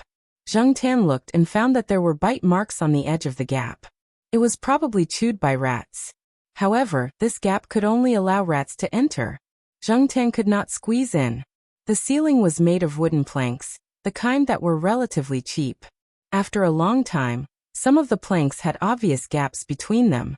Through the gaps, many black stains could be seen. At this moment, the wind outside was a little strong. Zheng Tan could feel the stale air blowing in from these gaps. Zheng Tan stood on the edge of the cardboard boxes piled on the top. He gently jumped up and hooked onto the gap. The wooden planks made a creaking sound. This sound was not much, and could only be heard in this room. Moreover, when the wind outside blew hard, the ceiling would also make some noise. Therefore, even if someone heard the sound of the wooden planks made by Zheng Tan, they would not care. Hooking onto the wooden planks, Zheng Tan used a hand to push the wooden planks next to him. Unexpectedly, he did not know if it was too old, or if it had been pushed open when he was piling up goods in the past, but Zheng Tan used a little force to push it open. Carefully pushing up the loose wooden planks next to him, Zheng Tan made sure that the gap was enough for him to squeeze in. Only then did he retract his claws and tightly grab onto the gaping gap. Then he used his head to push against the loose wooden planks next to him, and squeezed up with some difficulty. The wooden planks made a caw sound, but Zheng Tan listened carefully. There was no other movement outside, so he continued to squeeze up. While squeezing, Zheng Tan looked around. Other than a few small insect corpses that had been dead for who knows how long, there was thick dust and cobwebs. After squeezing up, Zheng Tan carefully let the wooden planks return to their original positions without making any loud noises. Only then did he try to walk on the wooden planks. The material of the wooden planks was not very good. Coupled with the fact that they were old, they probably could not withstand the weight of an adult. Even little Pomelo would not be able to stand on them. However, for Zheng Tan this was enough. No matter what, these wooden planks could withstand the weight of a cat. It was relatively dark inside, but the light that came through some cracks in the tiles and the gaps between the wooden planks below was enough for Zheng Tan to see the layout above clearly. Perhaps because it had been built a few times, it felt a little messy. It looked like it was just for show. From here, Zheng Tan could go to the rooms on the second floor to take a look. The rooms above were not completely blocked.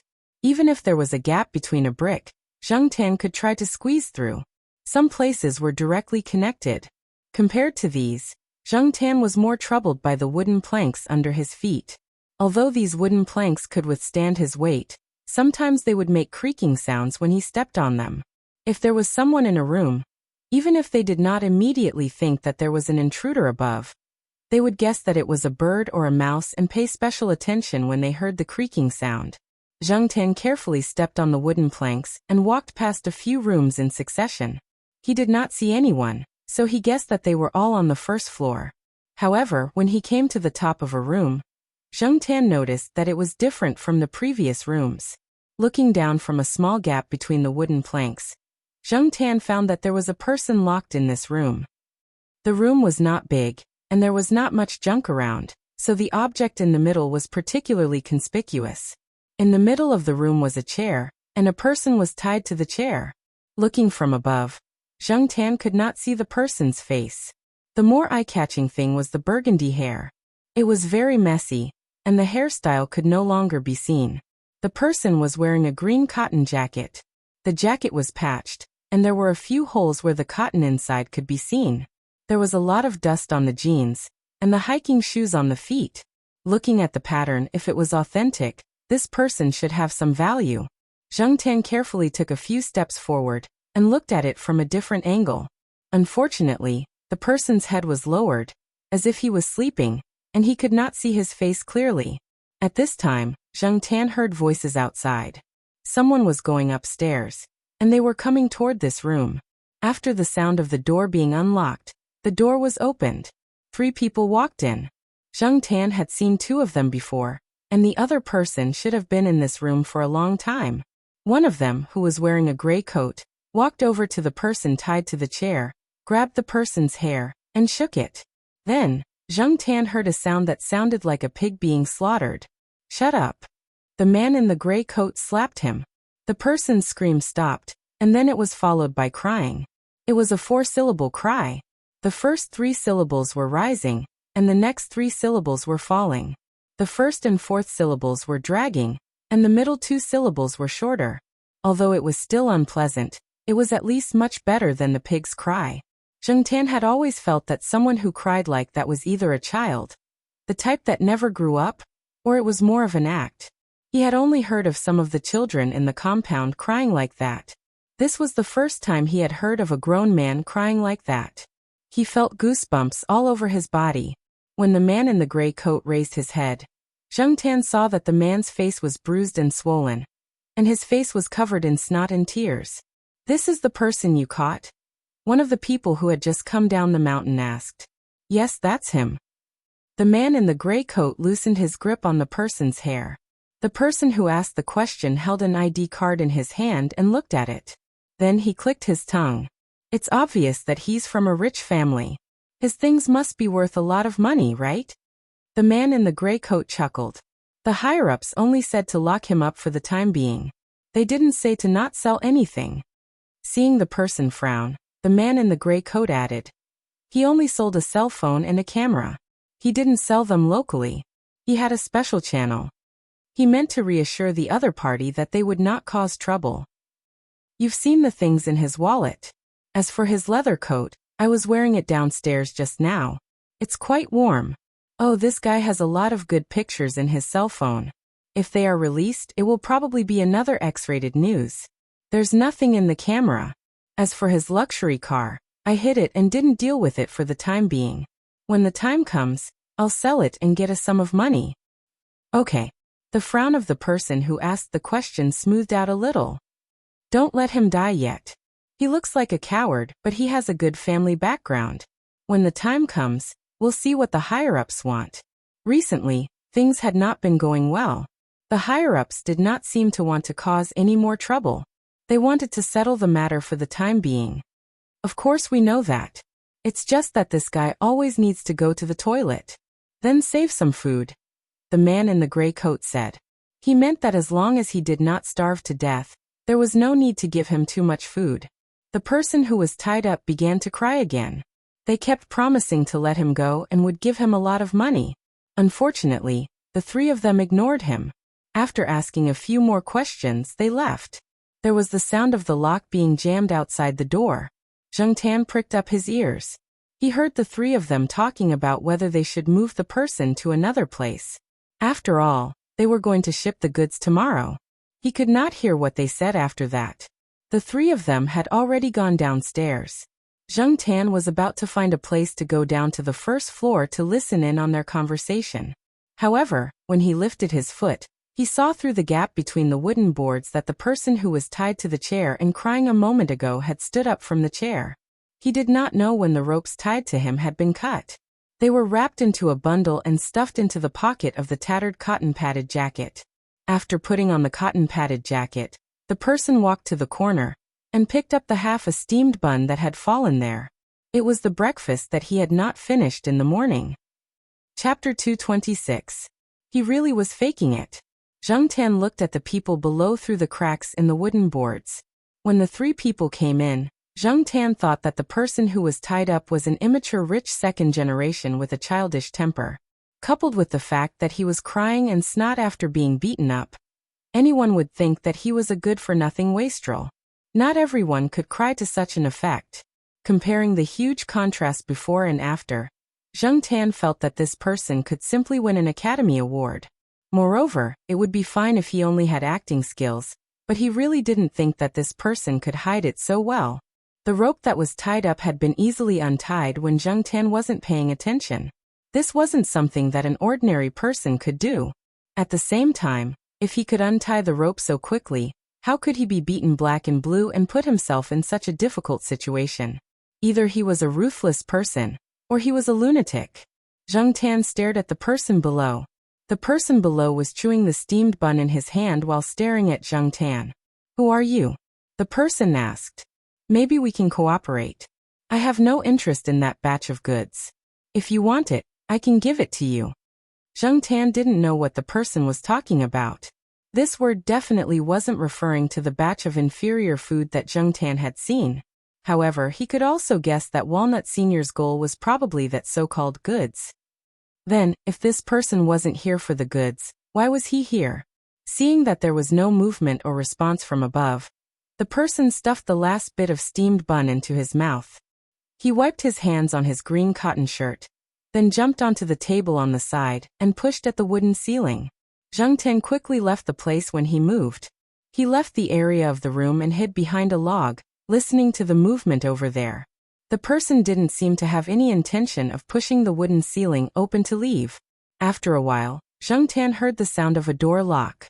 Looking down from the slit, he saw that the person's door had been opened a crack. This was the biggest crack that could be opened before the door was unlocked. The man stretched out 2 fingers, holding something between them, towards the keyhole of the lock. After seeing Air Mao pick locks, Zheng Tan wasn't surprised to see this person's behavior. In this world, there were still many capable people. A few seconds later, the man unlocked the door and came out of the room.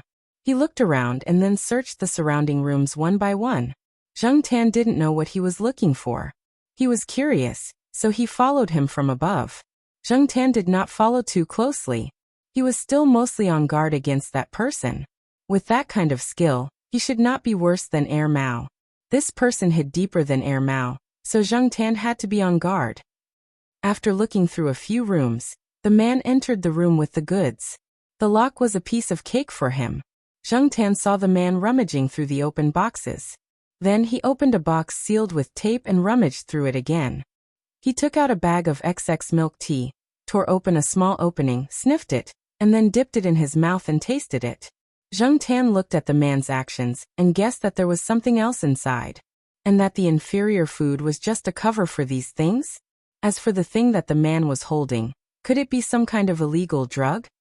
If that was the case, then the place on the mountain was probably responsible for the production. No wonder Walnut wanted to take the risk. The man changed his angle so that his back was facing Zheng Tan. Zheng Tan could not see what the man was doing. After about a minute, the man looked up at Zheng Tan and asked in a low voice, as if he was talking to himself, "What are you?" When he pushed the wooden ceiling, he found that the wooden ceiling was weak. It could not withstand the weight of an adult human.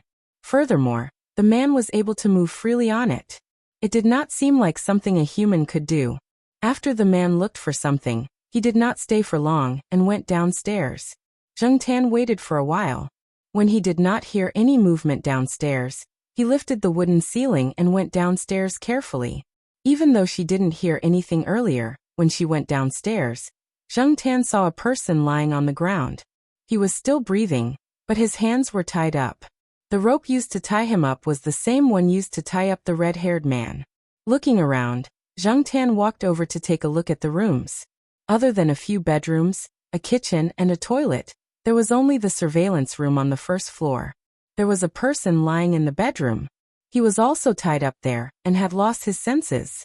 As for the surveillance room, the man in the gray coat was lying on the ground. The three of them had one thing in common. Their faces were beaten very badly. As for whether they had been beaten up in other places, Zheng Tan could not tell. The red-haired man was fiddling with a USB drive in the surveillance room. Soon, the man pulled out the USB drive and walked out. He took out an earpiece from somewhere and listened to something.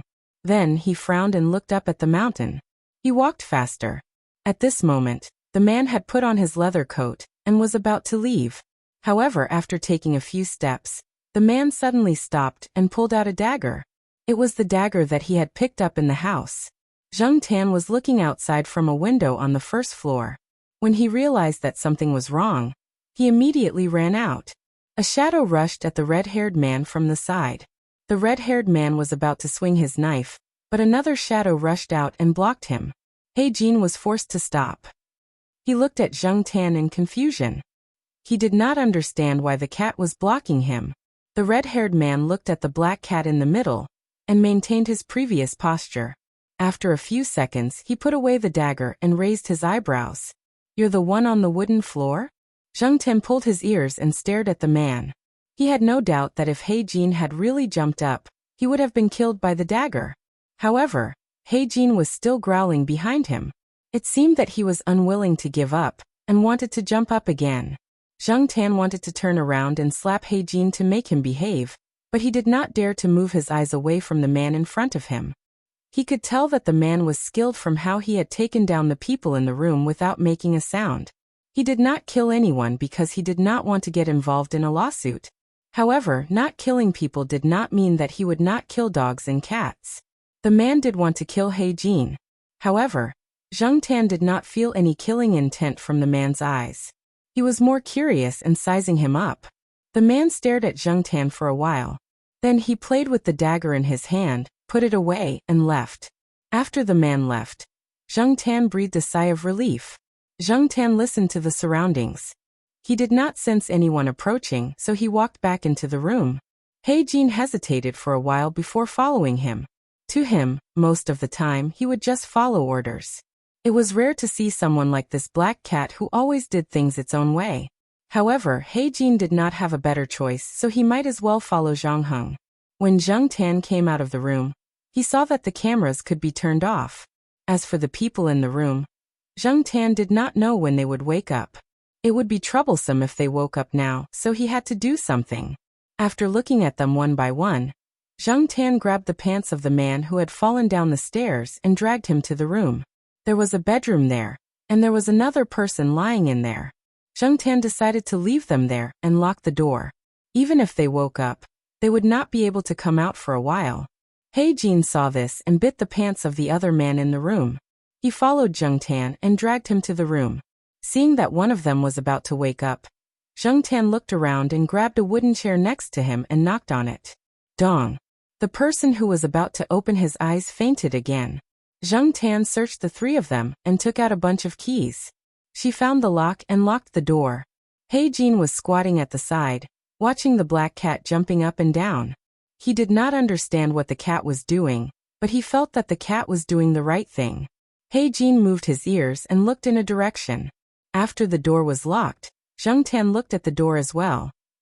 They did not close the door when they came in, so He Jin was closer to the door than Zheng Tan was, so he could sense the movement outside. The wind blew in, and He Jin smelled the scent of the people outside. Woof! He Jin barked. When Zheng Tan saw He Jin wagging his tail, his nervousness dissipated. As expected, after He Jin barked, a head popped in from the door. It was Mao. F***ck. Why are the two of you here? Mao came down the mountain from another route, so he did not pass by the place where He Jin was waiting. Therefore, he did not know that He Jin and Zheng Tan were no longer there. When he heard the noise from outside, he was wondering how many people were inside, especially when he heard the dong sound. He was wondering if they were interrogating some unlucky person, but he did not expect it to be the two of them.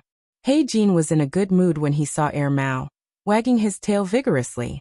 He looked behind Mao, but did not see the person he was looking for. Senior is still on the mountain, and there is still a mission. We just have to wait here, and the reinforcements will be here soon. Air Mao patted He Jin's head. This time, He Jin did not avoid it. Hearing Air Mao's words, Zheng Tan stretched his body.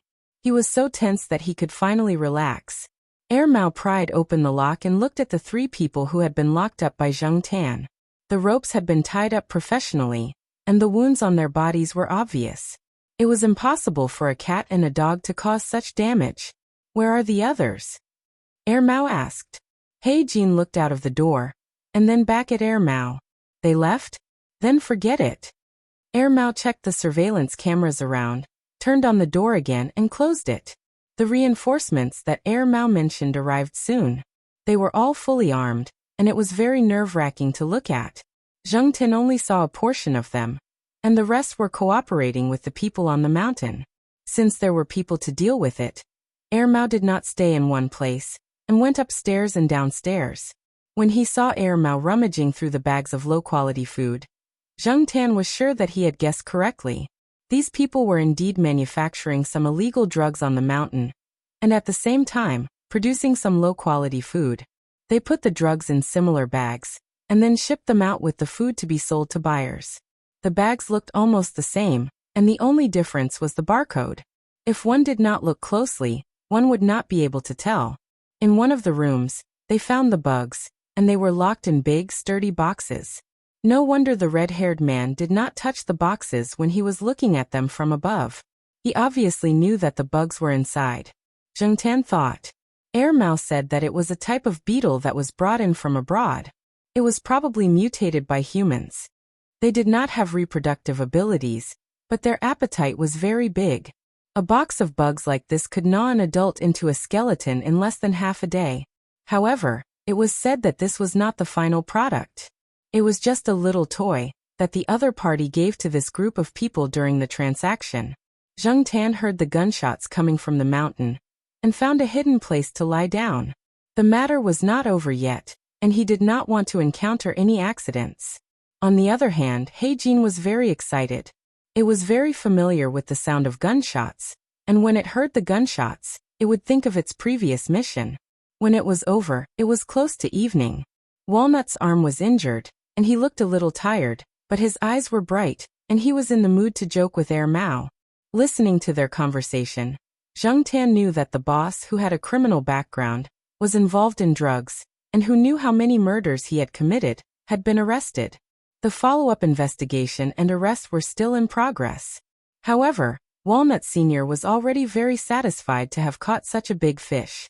There was only one thing that made him unhappy.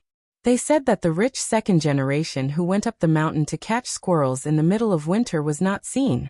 I think that this is probably someone who hides deeply, but I don't know who he is. If he is an enemy of this gang, then it's fine. After all, this gang's companies on the surface and their secret dealings are an eyesore to some people, Walnut said. On the surface, this group of people's companies had gone bankrupt because of the commercial war, but the majority of their business was still secret dealings. As long as this business existed, they would have a chance to make a comeback. However, more people did not want them to make a comeback. Perhaps, the one who pretended to be a rich second generation belonged to this category?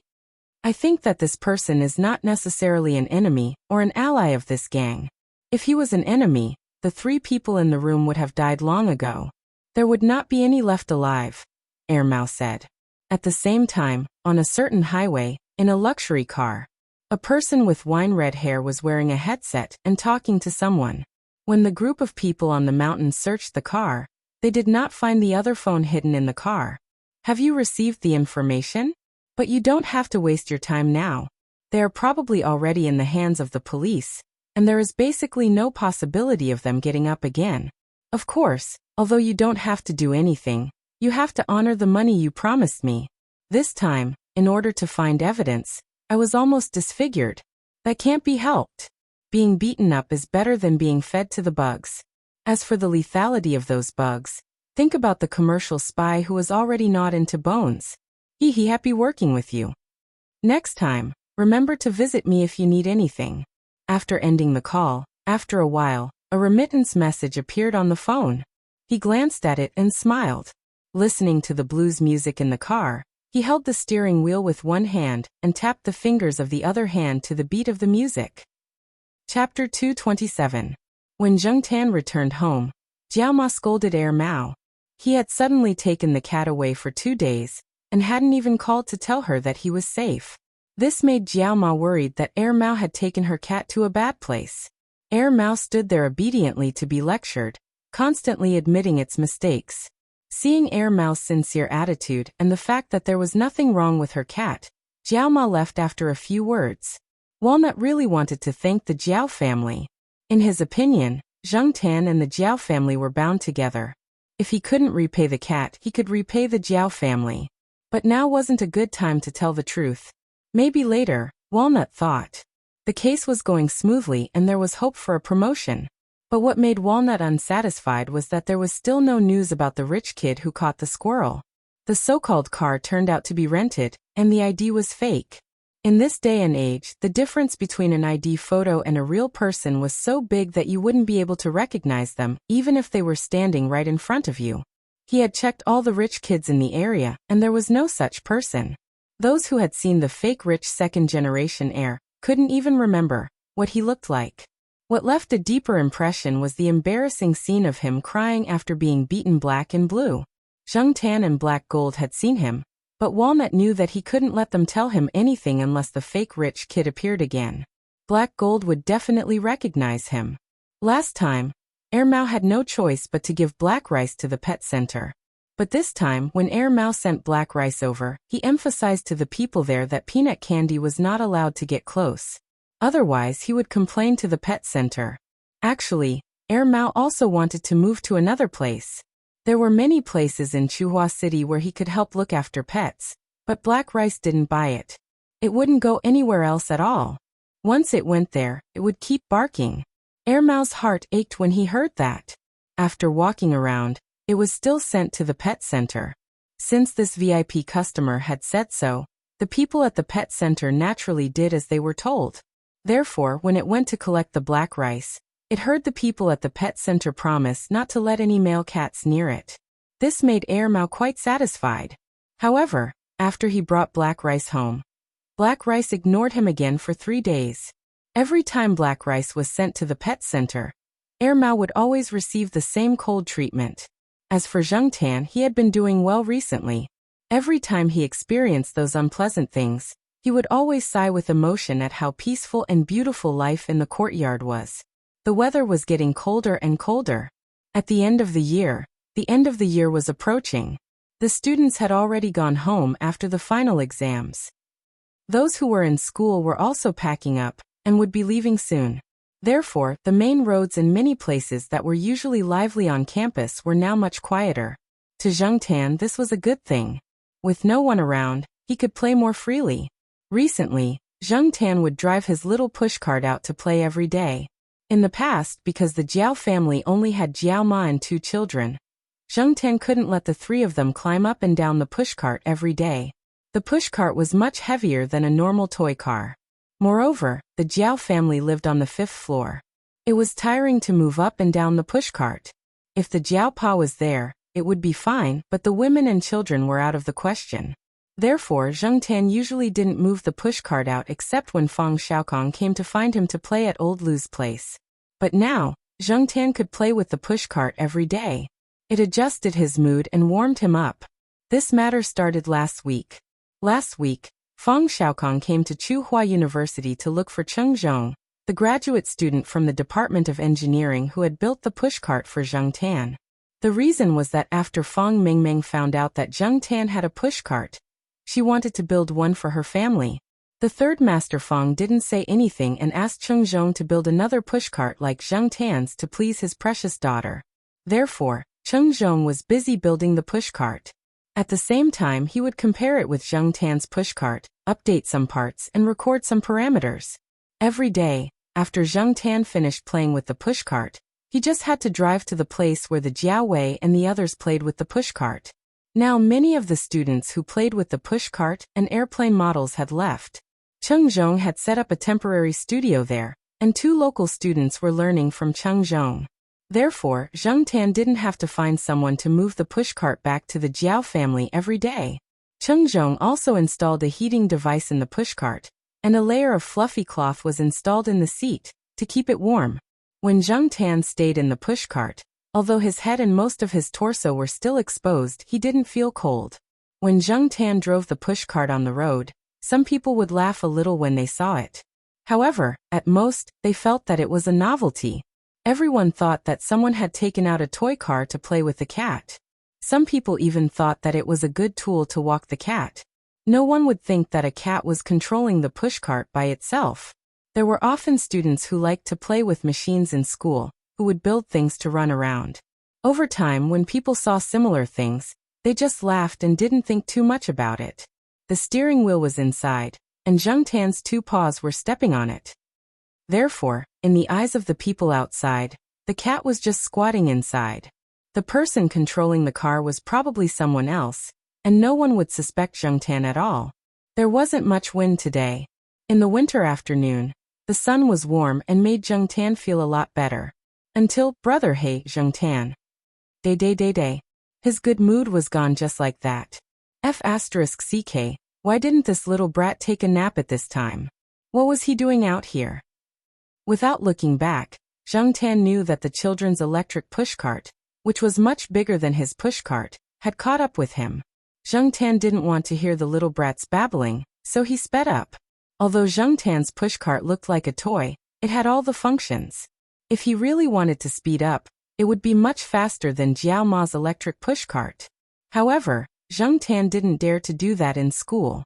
At most, when Feng Xiaokong took Zheng Tan to Lao Lu's place, he and Lu Yao would race down the car. Usually he would drive slowly to adjust his mood. Even if he couldn't speed up the pushcart to the speed that Zheng Tan wanted, it was enough to shake off the children's 4-wheeled car behind him. Brother, hey, the childish voice was soft and sounded like it was about to cry. It made Zheng Tan want to hit the steering wheel. F***ck. This trick every time. With a sigh, Zheng Tan slowed down the pushcart and waited for the children's 4-wheeled car to catch up.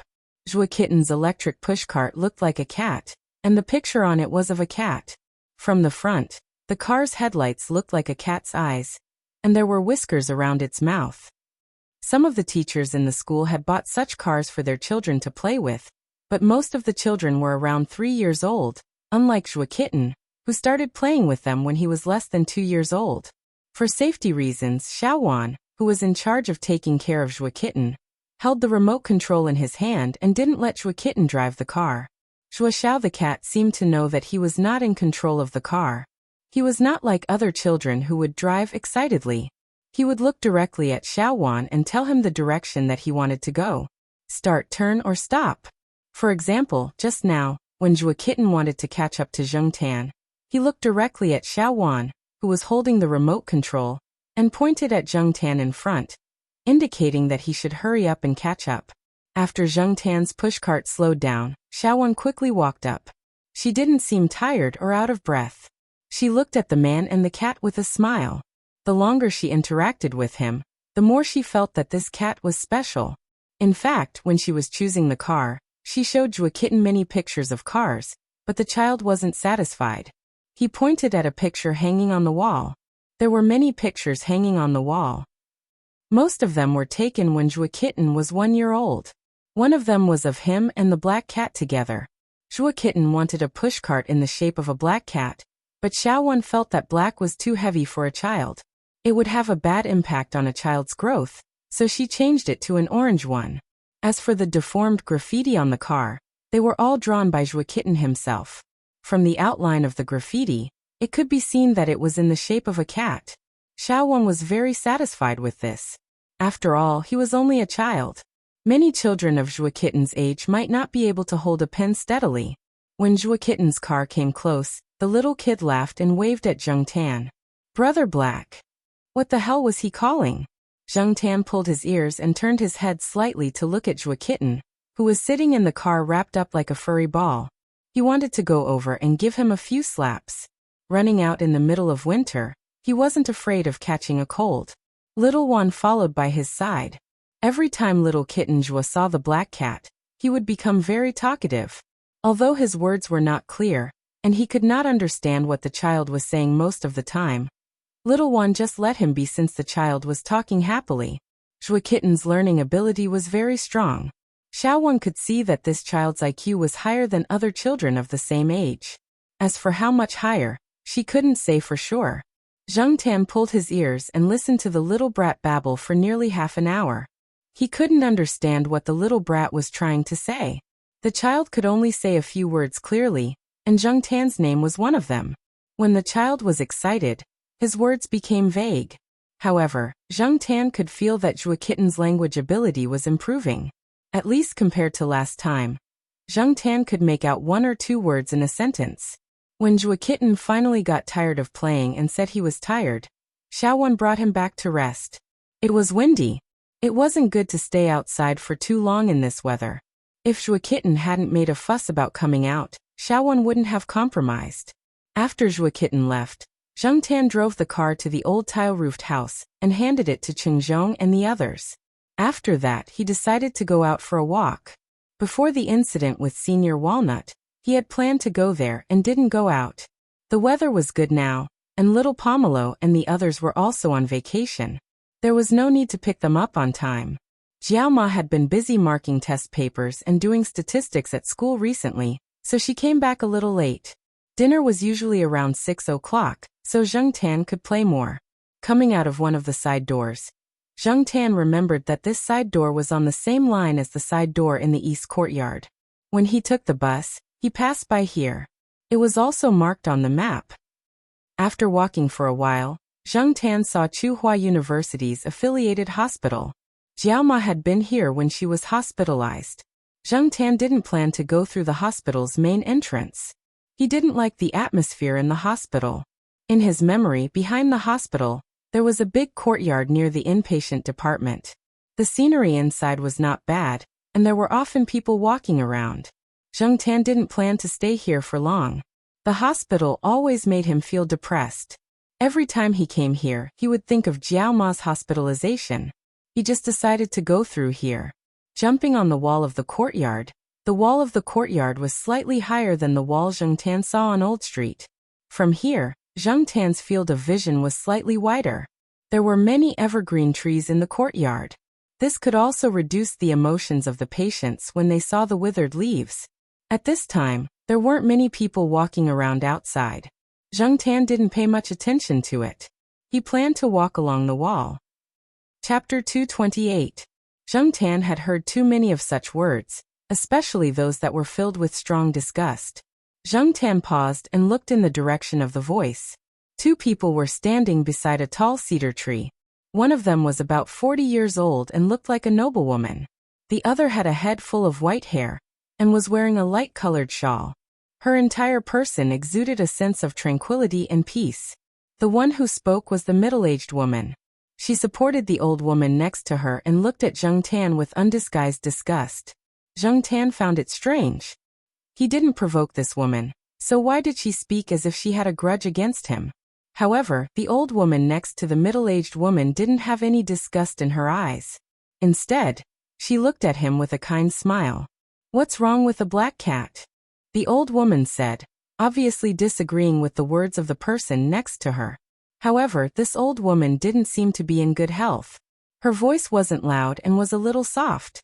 Compared to the old women in the courtyard who sang operas without any pressure, this old woman lacked energy.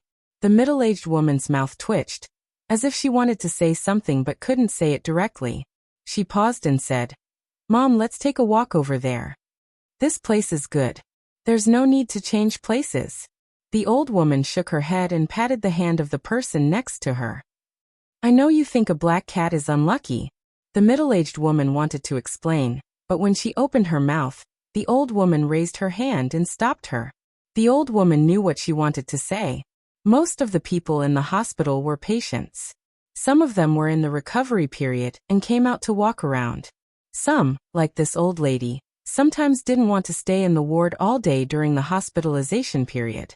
After getting the doctor's permission, they would come out to walk around. Waiting for her, there might be a surgery, but it hadn't been decided yet. The old woman also felt that the ward was too stuffy today. After talking with the doctor, she let her daughter-in-law help her out to walk for some fresh air. Originally, a wheelchair was arranged, but the old woman didn't sit. Not far behind them was a nurse. She was probably there to prevent any unexpected incidents. Zheng Tan felt that this old woman was quite charming when she smiled, as if it had a magical effect of calming people's impetuous hearts. Zheng Tan's bad mood when he heard the words targeted at him just now disappeared completely.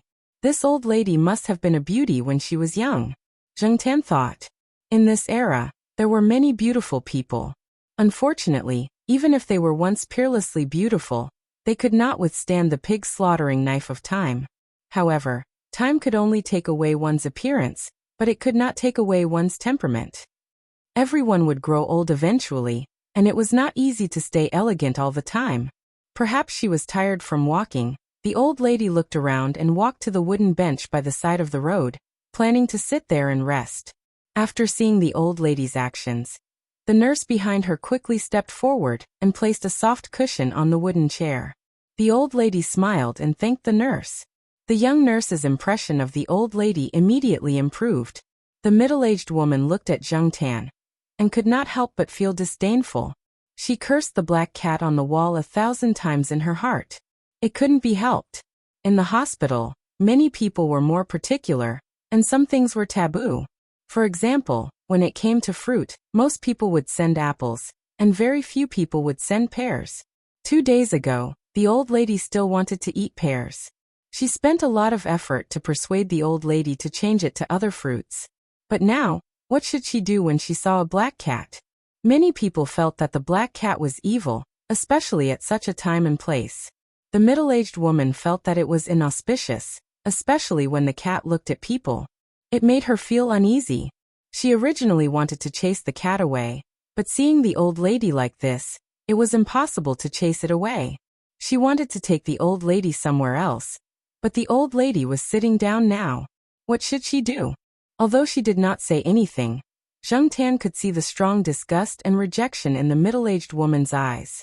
This made Zheng Tan, who was about to leave, change his mind. Zheng Tan was sometimes like this, stubborn and rebellious. The more you hate me, the more you want me to leave, but I won't. Thus, Zheng Tan squatted on the high wall and stared at the middle-aged woman, proudly wagging the tip of his tail twice. The middle-aged woman was so angry that her face was twitching, but because the old lady was next to her, she had to suppress her anger. If it were any other time, she would have called someone to beat him up. The old lady looked in the direction of Zheng Tan and smiled. I saw a lot of black cats when I was young. At that time, the old people in our village said that black cats are spiritual creatures that can drive away evil spirits. The middle-aged woman was disdainful of this saying. Drive away evil spirits? She thought that the cat itself was evil. You don't believe me, I remember, at that time our village. The old lady looked in the direction of Zheng Tan, but her eyes seemed to be looking through Zheng Tan to recall the things that happened many years ago. The old lady said some things, but the middle-aged woman only listened to a story. The disgust she felt for the cat on the wall did not decrease much.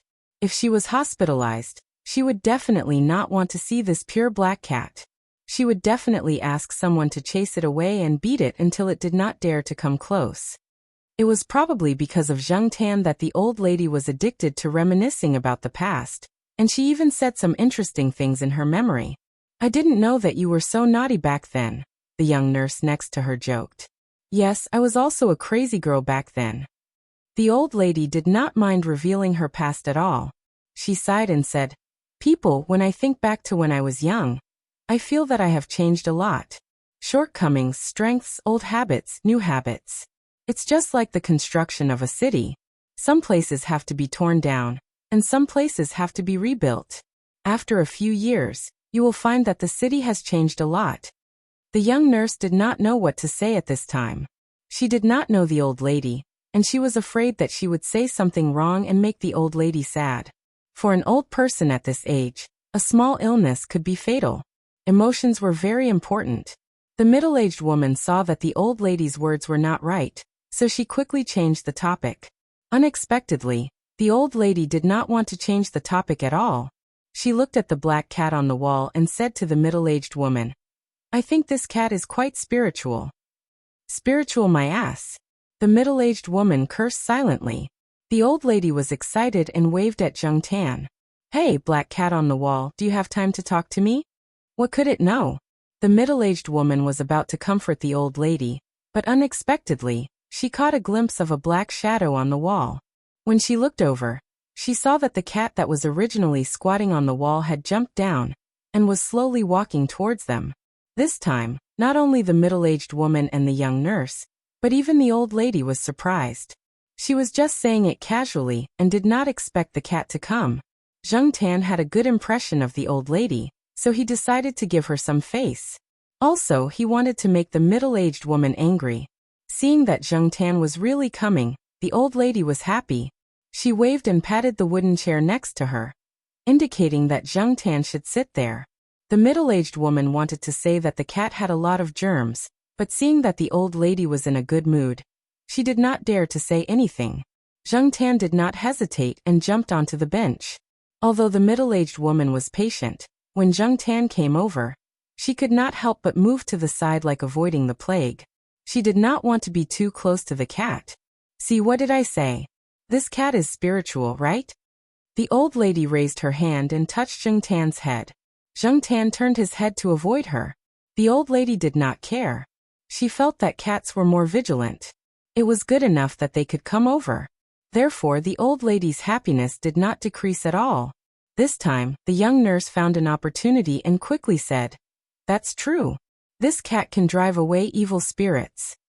She originally wanted to say that the cat could get rid of diseases, but she changed her mind.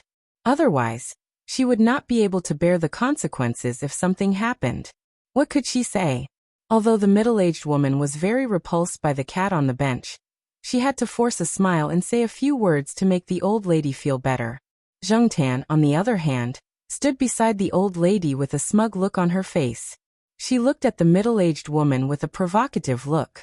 The middle-aged woman took a deep breath and suppressed the surging anger in her heart.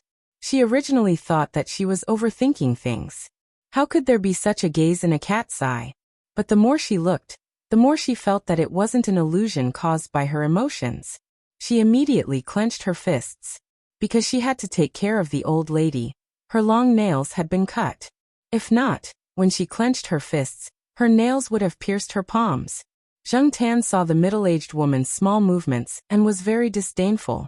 Although this woman looked like a rich madam, she did not dare to dress up too much when taking care of a patient. Her dressing and facial care showed that she used to be a very popular beauty. But compared to the old lady next to her, Jung Tan felt that this middle-aged woman was an old witch. Maybe this was the difference in temperament. Shaking his head, Jung Tan squatted down beside the old lady. He could see that the old lady was sick and weak. She was such a kind person. Jung Tan hoped that she would be able to recover soon so that she could see more of this rapidly changing city. From the look in her eyes when she looked at him, Jung Tan felt that this old lady still had a lot of people and things that she could not let go of. But time waited for no one. The old lady had to go back to the ward. Jung Tan was also ready to get up and leave. Before getting up, the old lady raised her hand and was about to touch Jung Tan's cat head again. Jung Tan reflexively avoided it. A man's head should not be touched. However, thinking about the old lady in front of him, he suddenly felt a little reluctant. Before she withdrew her hand, Jung Tan raised his front hand and touched the old lady's palm. "I wish you good health, this unknown old lady." After touching, before the three of them could react, Jung Tan climbed over the wall and left. The old lady looked at her palm and smiled. Not far from the old lady, the young nurse looked at the old lady standing there, and thought that she really did not have it easy. From black hair to silver hair, her beauty had faded, her steps were staggered, and she was plagued by illness, but she still smiled calmly. The old lady pulled her shawl and said softly, "Prepare for the operation." "Mom, are you sure? You should think about it again. You can't do it because of that cat." The middle-aged woman was very worried. If she did not choose the operation, she could still live for 3 to 5 years. The operation was too risky. If it was successful, the old lady could see the changes in this city for a few more years. But if it was unsuccessful, she would never see this city again. Chapter 229. It was Zheng Tan's third New Year, and there was nothing special about it. Jiao Ma brought the two children and the cat back to the Jiao family's house for the New Year. She also went to visit Grandpa Gu for a few days. On New Year's Eve, the Jiaopa called and said that he would be back in the second half of the year if he was fast enough. However, he did not promise anything. No one could be sure when it came to the research project. Zheng Tan's impression of the new year was that there were not many ups and downs. Zheng Tan leaned on the balcony and yawned. He looked into the distance from the balcony on the 5th floor. After school reopened, the school began to rejoice again. It was another year of spring. When the flowers bloomed, some trees began to sprout. This was Zheng Tan's third year here.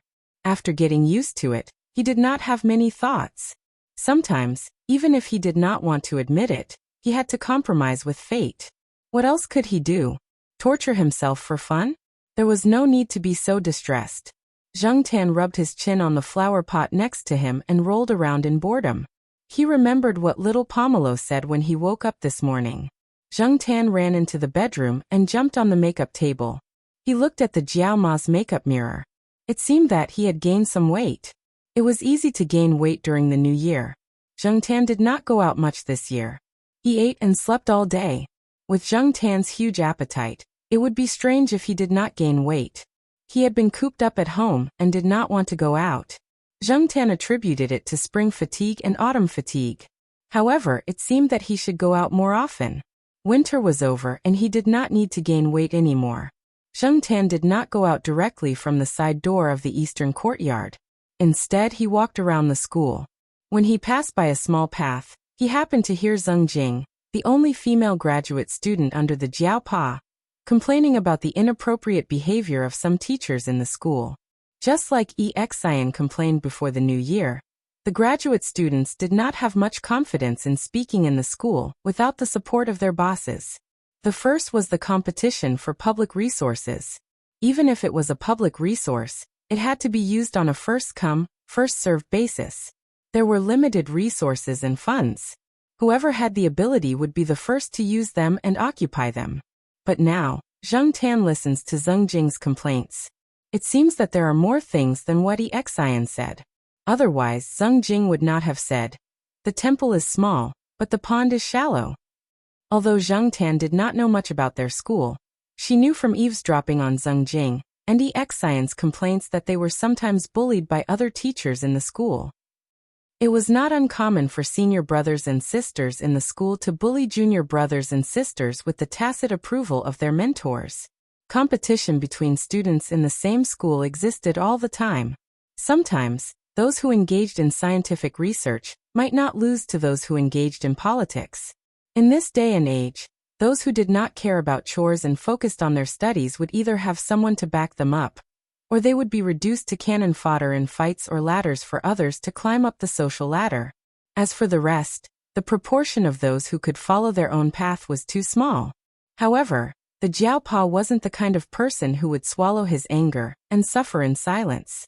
Just wait for him to settle the score later. Zheng Tan was very confident in his cat's father. Zheng Tan still planned to go to the affiliated hospital today. He was not familiar with this place yet.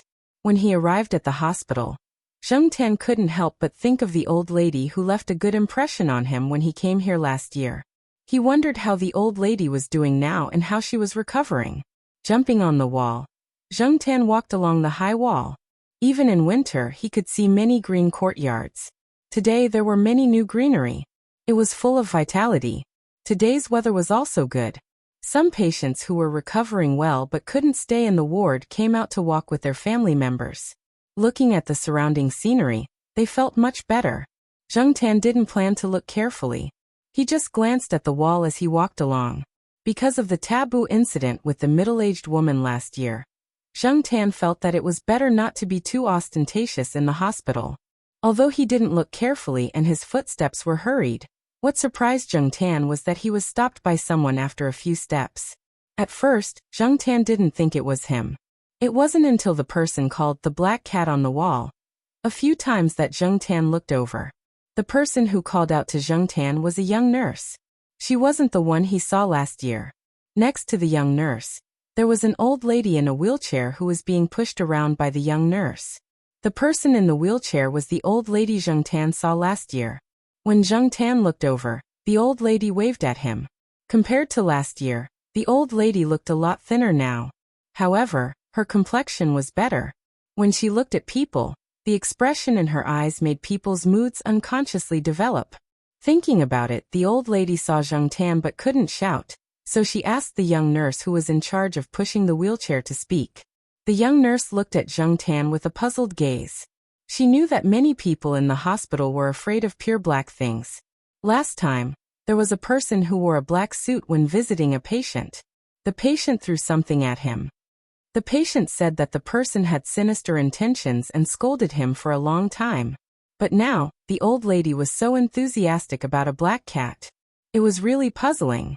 There were patients who came out for a walk around. When they saw the old lady like this, they asked the doubts in their hearts. However, they didn't get close. People who were particular about this were afraid of provoking something bad. Old lady, my surgery went so smoothly thanks to this cat. Regardless of the truth, the old lady did have the intention to whitewash Zheng Tan. Some people around believed it and some didn't. He didn't care about what others thought. Zheng Tan felt that since the old lady wanted to protect him, there was no reason for him to directly embarrass her. Since the old lady beckoned him over, Zheng Tan jumped off the wall and walked over. The old lady wanted Zheng Tan to sit in her arms, but Zheng Tan didn't do it. He walked beside the wheelchair. The young nurse slowly pushed the old lady down the road. Perhaps it was because there was a black cat following them, but the young nurse purposely avoided crowded places to avoid causing trouble for the other patients. After all, not everyone could tolerate a black cat in a place like this. After walking half a circle, the young nurse was ready to push the old lady back. Zheng Tan looked at the old lady's tired face and knew that the old lady wanted to rest. He decided to walk with her and leave. Hearing that the old lady's surgery went smoothly and her recovery was ideal, Zheng Tan's heart was relieved. However, this was just a coincidence. She was just a passerby. Zheng Tan didn't want to get too close to her. After walking a circle, they came to a fork in the road. Zheng Tan was about to turn and leave when he looked up and saw 3 people standing at the fork. 2 men and a woman. Zheng Tan saw the woman when he came over last year. She was the middle-aged woman who rejected him. Standing next to the middle-aged woman should be her husband, the old lady's son that the young nurse said. That person looked quite steady. He should be the kind of person who stood at the top and gave out orders on a daily basis. At the moment, the couple was talking to a young man in his 20s. Looking at the couple, the young man should have some status. Otherwise, the couple wouldn't treat him like this. This was the thought of the people around, including the young nurse who pushed the wheelchair, when they saw this scene. Your son came to see you again. The young nurse saw the people standing at the fork and said with a smile. She knew that the old lady had a very capable son. She heard that he was the boss of a big company. He was usually very busy, but when he had time, he would come to the hospital to see the old lady, especially during the days of the old lady's surgery. He was almost always with the old lady.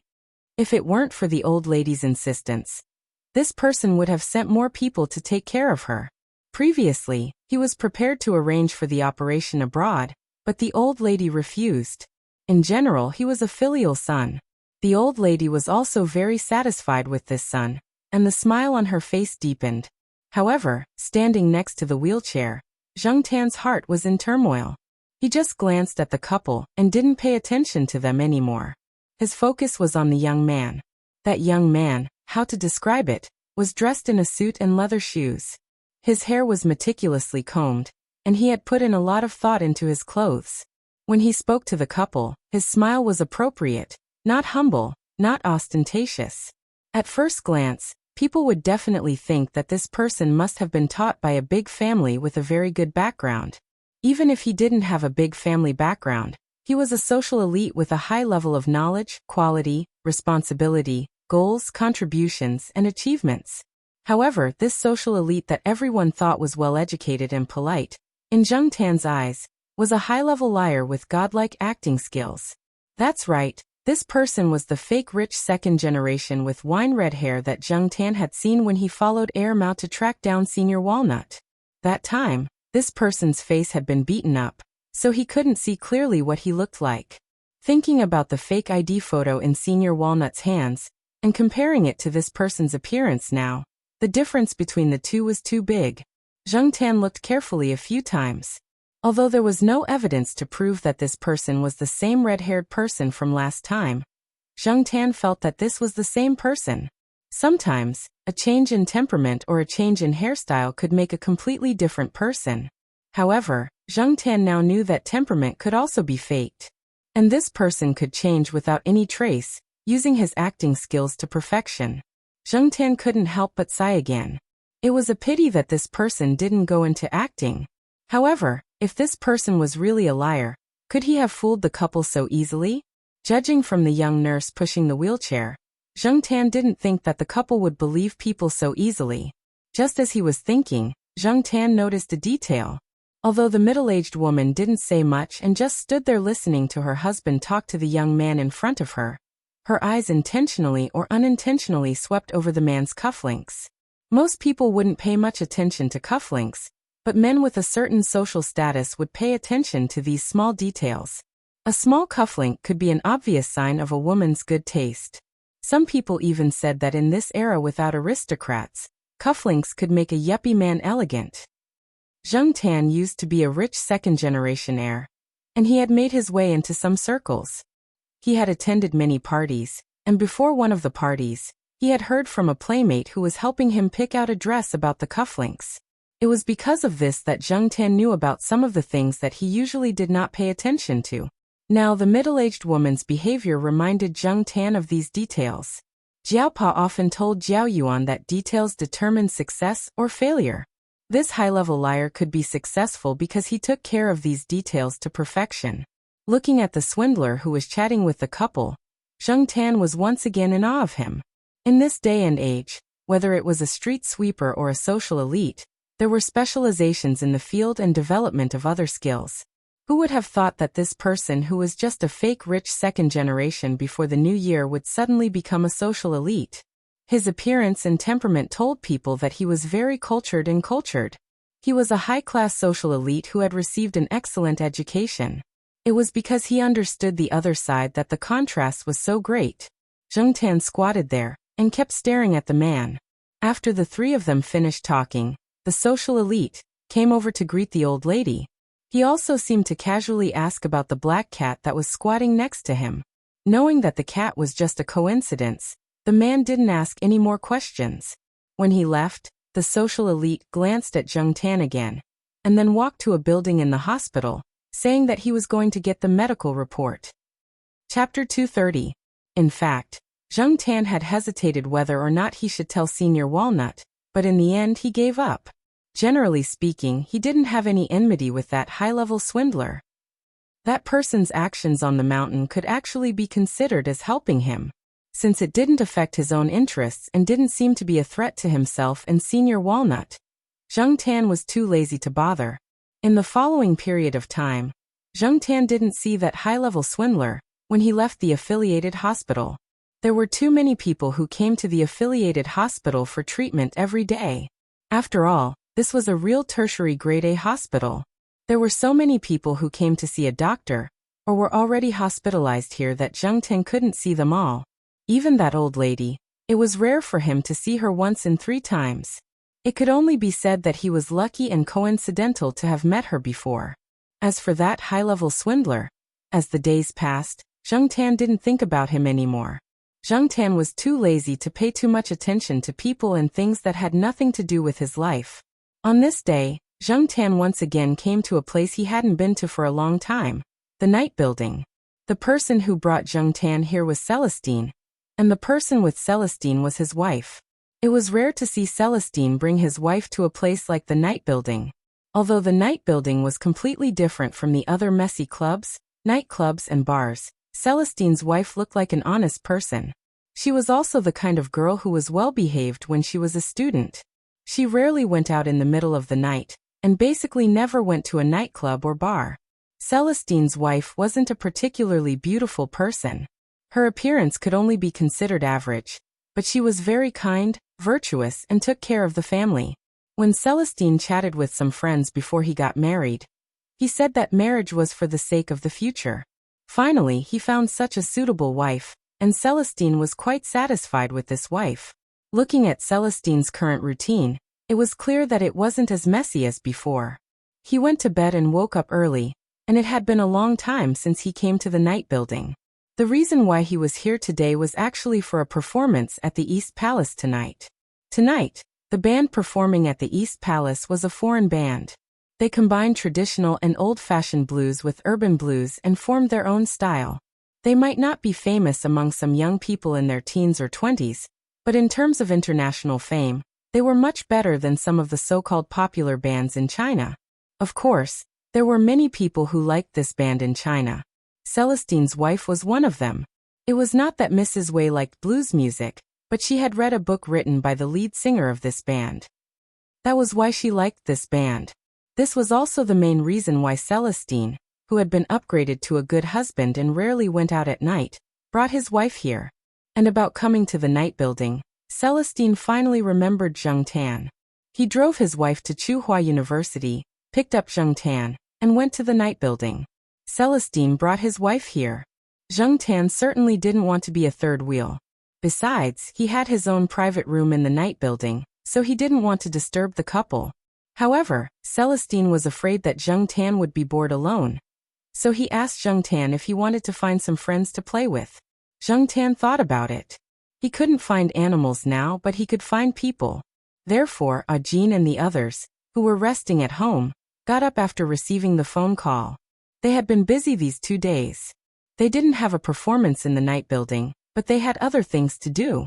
They were busy during the day, so they planned to go to bed early when they came back. They didn't expect to receive a call from Celestine. Ajin and the others released their first album last year. The results were good, especially the song Cat's Fantasy, which had no lyrics but some cat sounds. Many people called it last year's divine song. Perhaps it was too exaggerated to say that the song was popular because the style of this song was too strange, but it didn't make people feel bored. On the contrary, sometimes people felt that it was worth thinking about. A critic also said that there was a cat in everyone's heart. It could be lazy, clever, proud, or lovable. Everyone had a different feeling when they listened to this song. Although Ajin and the others made some achievements last year, they were still too far away from those big names. Just like how Ajin and the others were still not qualified to perform in the East Palace, there were many bands that performed outside the East Palace that were more famous than Ajin and the others. They were not qualified to enter the East Palace, let alone Ajin and the others. With Ajin and the others' status, it was impossible for them to have a private room in the night building, let alone a private room. Now that someone told them that there was such an opportunity in front of them, they were naturally quite happy. They naturally knew the bands that performed in the East Palace today. Being able to listen to these masters' performances and learn something from them would be very beneficial for their future development. Hey Ajin, was it really Mr. Wei who invited us? The band's drummer, Wang Zhe, quickly put on his clothes and asked. Although the people in the night building called Celestine Brother Ling, Ajin and the others now directly called him Mr. Wei when they met Celestine, with some reverence. The others beside him also waited for Ajin to explain. The phone call was from Mr. Wei. He only asked if we were going to watch the performance. As for the private room, Ajin now calmed down and realized that Celestine did not seem to let them go to his private room. Forget it, we'll talk about it when we're there. It's good enough that we can go to the private room, let alone a private room. We don't even have the money to go to the East Palace. Be content. Although he did not say it, Ajin's intuition told him that it was related to the cat. He knew that the person who sent the invitation was definitely not someone from the night building. Otherwise, they would not have waited until now to say it. Even when their results were released, they did not hear any movement from the other side. As for Celestine, in terms of relationship, Celestine was not as familiar with them as the cat. When Ajin and the others arrived at the night building, they happened to meet a band that was performing in the same area as Ajin. They were all young people with a strong sense of competition. Whether they performed or not, These two bands were serious about each other. When they met, it was inevitable that they would say a few words to each other. However, now that they were at the entrance of the night building, both sides restrained themselves. Ajin and the others were in a hurry, so they could not let Celestine wait there. They stopped Wang Zhe, who was about to continue, and lifted their feet to enter the night building. They were not qualified to enter from the side door, so they could only enter from the front door and be led by the people inside. Because Celestine had already greeted them, the people in the night building were also familiar with Ajin and the others. After recognizing them, they directly led them upstairs. This made the band that had not gone far stunned for a long time. Only Ajin had been to the private room before. Even so, they were still very nervous.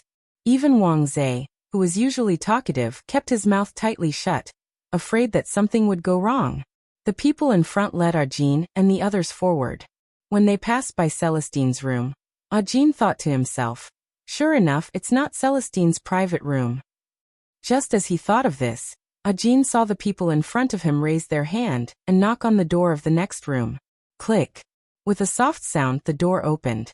The people in front of them motioned for Ajin and the others to go in. Ajin and the others swallowed their saliva and tidied up their clothes, for fear that if they met the big shots later, they would leave a bad impression on them. However, after they stepped into the door, the five of them were almost shocked by the layout in front of them. This was too unconventional. It was completely different from what they had imagined. What was the matter with the hanging hairy mouse? What was the soft couch in the shape of a cat's paw trying to express? Also, what were those paintings on the wall? Were they prepared for children? The dignified night building actually had such a place. This was the first feeling the five of them had when they came in. When they saw the cat sitting calmly on the sofa, they were all in a bad mood. This cat, to them, seemed to exist to subvert their understanding of the world. Behind them, Wang Zhe poked Ajin and whispered, "Captain." After so many years of experience, he always had some skills in reading people's expressions. However, when it came to a cat, he didn't know where to start. Ajin paused and had some ideas in his mind. He walked to the sofa where Zheng Tan was and sat on the chair next to the coffee table. Zheng Tan glanced at him and pushed a plate of nuts on the coffee table in front of him to Ajin. Ajin looked at the various nuts on the plate and began to peel them. He didn't eat the peeled nuts but put them on another small plate in front of Zheng Tan. The four people behind Ajin were speechless. Did this mean that they were going to serve the cat? At this time, Celestine came in from next door. After coming in, he briefly explained to Ajin and the others. The general idea was that he called them over just to let them accompany the cat and listen to the performance. After that, Celestine went back to accompany his wife next door. Now the performance outside had already begun. Except for Ajin, the other four people were somewhat restrained and helpless. They didn't speak the same language and were of different species, so they always felt very awkward. However, seeing Ajin like this, they couldn't stay idle, so they all came over to help him peel the nuts. Zheng Tan was only familiar with Ajin, and he rarely met the other four people. However, now it seemed that these people were quite smart. Even in the face of a cat, in the face of such an unexpected situation, they could try to calm down and deal with it as calmly as possible. They didn't have too many tricks. In general, Zheng Tan now had a good impression of these people. He thought that if he came again, he could call them over to help him peel the nuts. This was a mutually beneficial thing. Zheng Tan came here just to relax, and Ajin and the others could better listen to some masters of the East Palace. Zheng Tan didn't need to pay for his expenses here. They were all free. In fact, he didn't spend much. He didn't dare to drink now, because he would definitely be scolded when he went back. If he just listened to the performance and ate some snacks, the cost was nothing to the night building. When they peeled half a plate, Zheng Tan raised his paw and pushed the remaining nuts to Ajin. Then he ate a few pistachios and went to the window to look at the performance below. Cats also eat this. Wang Zhe opened his mouth and asked Ajin silently. He carefully pointed to the small plate on the coffee table, with all kinds of peeled nuts. Ajin glanced at him, indicating that Wang Zhe shouldn't talk nonsense. Then he also went to the window and looked at the performance below. The main purpose of their coming here was to watch the performance. Soon, the 5 people swept away the helplessness and awkwardness just now. Looking at the performance below, the 5 of them also exchanged their experiences and talked about their own differences. Zheng Tan was not interested in music. When he scrolled down, he mainly focused on the good-looking girls, such as the white-collared lady in professional attire, or the innocent-looking female student, or, F***ck. When Zheng Tan's gaze swept over one place, he froze. He saw an acquaintance. That high-level liar. Chapter 231. Zheng Tan was quite surprised to see this person in the night tower. The cost of living in the East Palace was not a small amount. Was this person really not short of money? These days, swindlers lived a much better life than white-collar workers who worked hard in offices. They drove luxury cars, flirted with high-quality girls, and often lingered in expensive places. Even Zheng Tan could not help but sigh at the difference. The person did not notice Zheng Tan's gaze. Perhaps even if he did, he was used to attracting attention in the venue below. In fact, from the light and angle, it was not easy for the people below to see the situation in the private room above. Even if they could, Zheng Tan did not care. He was not afraid of being seen. Now, compared to the music he could not appreciate, Zheng Tan was more curious about the identity of this swindler. Today, the performance at the East Palace ended around 10:30. Some people would leave, but for others, their nightlife had just begun. They were still active and would be active until 2 or 3 in the morning. Celestine, who had a family, would not stay here for long. He prepared to leave with his wife. Zheng Tan would definitely be with them.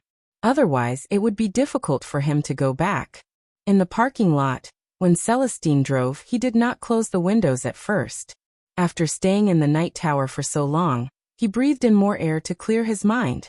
There were many cars around the night tower, so it would take some time to drive out onto the main road. Zheng Tan stood up and looked outside through the half-open rear window. He looked around and his gaze fell on a car not far in front of him. Zheng Tan did not see the brand of the car, nor could he remember the type of car. However, Zheng Tan was sure that the car was not cheap. It was different from the luxury sports car that Walnut and the others were looking for. This car was more business-oriented and stable. It was more suitable for the identity of the swindler. Zheng Tan did not expect to meet the high-level swindler twice by hitching a ride with Celestine. It was a bit too much to say that enemies were bound to meet on a narrow road. After all, there was no hatred. At this moment, the high-level swindler in Zheng Tan's eyes was very gentlemanly, opening the car door for the hot lady. He closed the door and walked over to the driver's seat. Just as he was about to open the door, he paused and looked at the car that was slowly driving by. The neon lights and street lamps outside the night building were all turned on, and the angle of the light was just enough to shine on Zheng Tan's cat head that was peeking out of the half-open car window. With the brightness of the lights outside the night building, anyone who wasn't visually impaired would be able to see the cat's head clearly. Just a moment ago, he was still imagining how he was going to have sex, but the next moment, he couldn't wait to smash the steering wheel. He took a closer look at the back window of the car that was slowly driving past, and he suddenly couldn't calm down. F***ck. It was really strange. Zheng Tan couldn't see the man's eyes. The light reflected from the man's glasses covered his eyes. However, Zheng Tan noticed that when the man looked in his direction, there was a momentary stiffness, as if he had seen something impossible. However, the man quickly covered it up, as if that momentary stiffness was just an illusion under the neon lights. Driving out of the night building's parking lot, the car sped up and the windows were closed. When Zheng Tan looked back, he didn't see the man's car. Although he had met the man twice tonight, Zheng Tan didn't think that he would have anything to do with the swindler. He didn't think that the swindler would go so far as to trick the Jiao family. After returning to the villa complex, Zheng Tan's life continued at a normal pace. He did what he was supposed to do, and there were no ripples caused by the swindler. The flowers were blooming in spring, and there were more insects. Just look at the active birds in the surroundings. However, around the villa complex, not only were the birds active, there were also cats. When the sheriff and Huang saw the jumping insects on the ground, they were as excited as Tong seeing its favorite poop. Depang, who was sent out by his grandmother, probably wanted to find a quiet place to sleep without being disturbed, so he climbed up the crabapple tree nearby. Then, there was the scene that Zheng Tan saw of a dragon Li pressing down on a crabapple tree. This crabapple tree wasn't very thick in Zheng Tan's eyes. He heard that there was a small path here a long time ago, and crabapple trees were planted on both sides of the path. However, when the school was built, most of the crabapple trees were dug up, leaving only a few. After so many years, this was the only remaining crabapple tree. Now the only crabapple tree was being pressed down by the fat man Depang. Zheng Tan saw that the branches looked like they were about to break. Sure enough, cats were a big killer for plants. In places where cats were often active, plants had to be resistant to bites, scratches, and pressure. After watching the sheriff and the others eat a few insects of unknown species in the villa complex, Zheng Tan ran out of the house for a walk. It was such a good time to come out for a walk. Only then would one feel that the day was so complete. After passing by the affiliated hospital, Zheng Tan walked along the flower beds and walls on the side of the street. The area near the hospital was not noisy. Although there was a commercial street here, it was still a little far from here. Moreover, it was not on the same line as the hospital, so he had to turn halfway. Zheng Tan didn't turn, but walked straight along the street.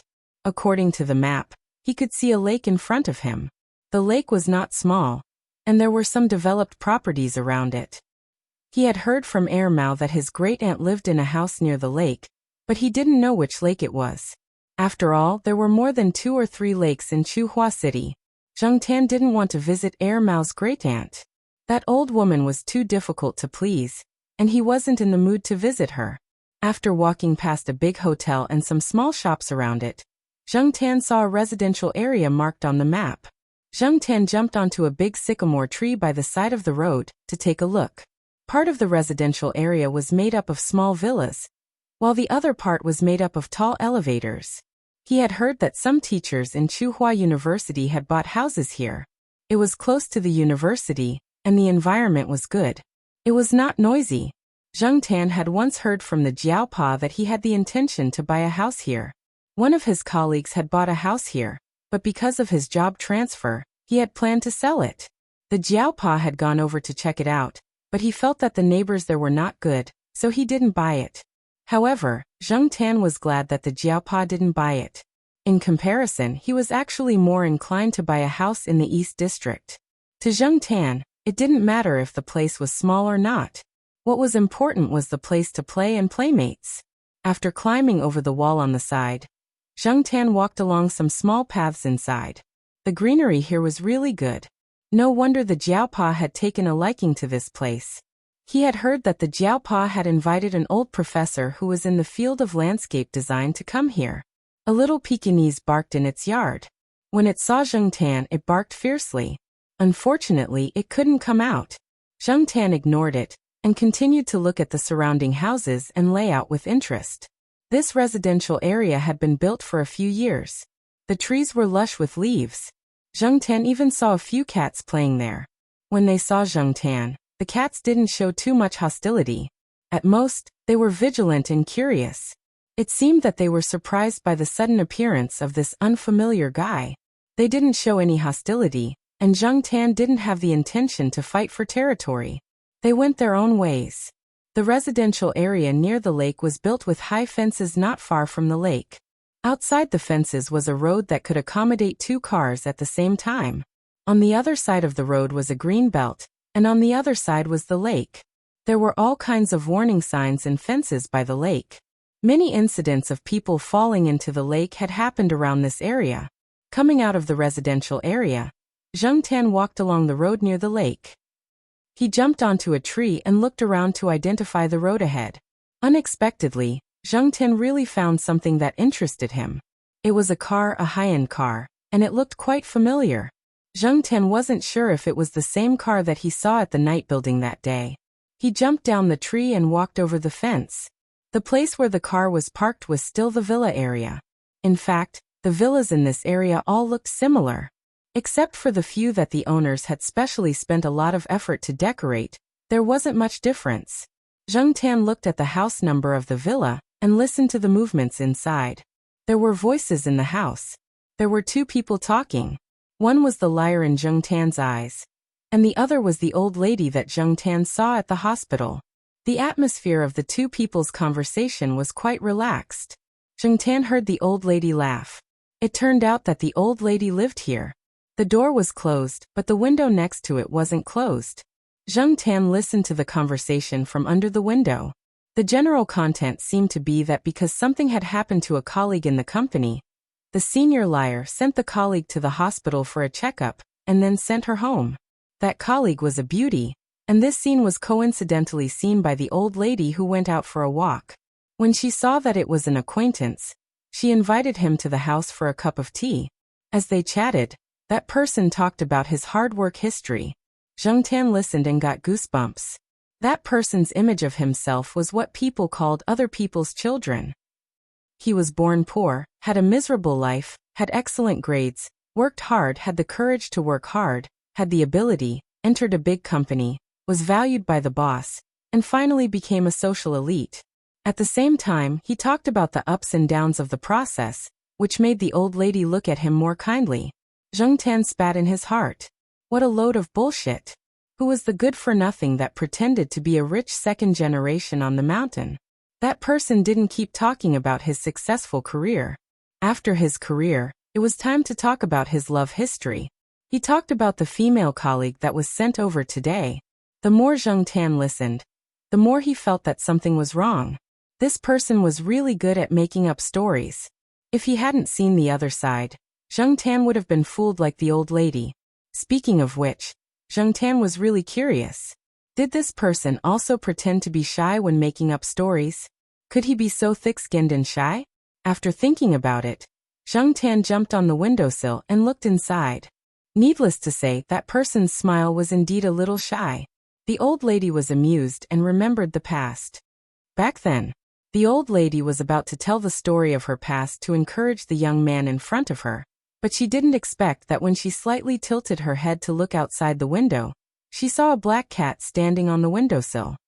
Oh, isn't this that one? The old lady's attention was immediately diverted.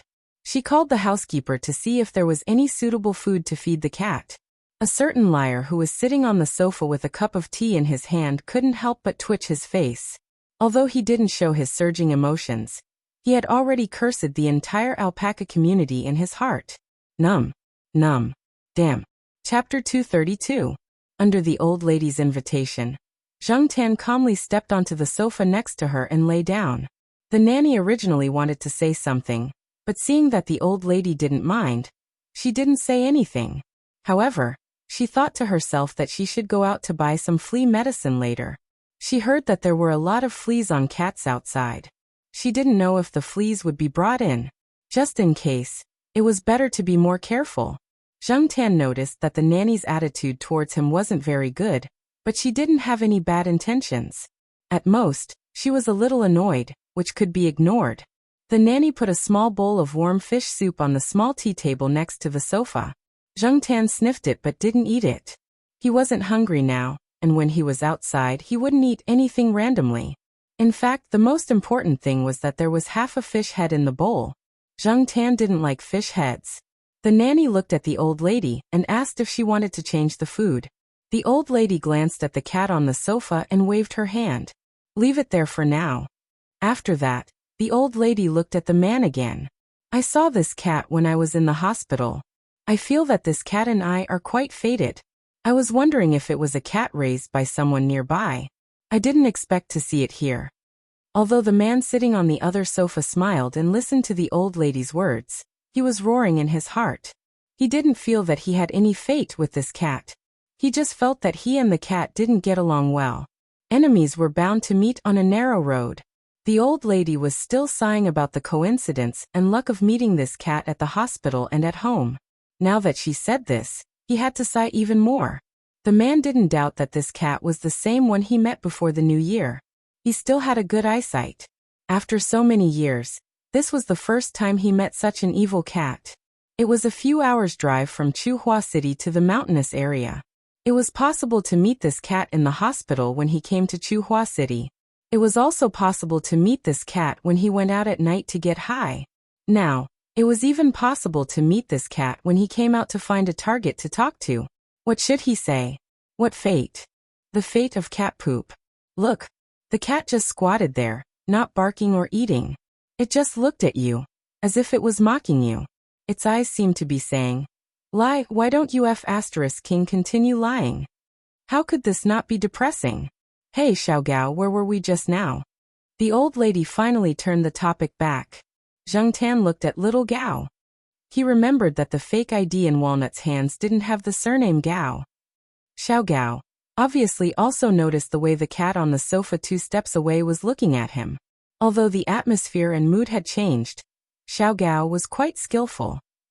It was as if he had not experienced the black cat's disdainful look just now.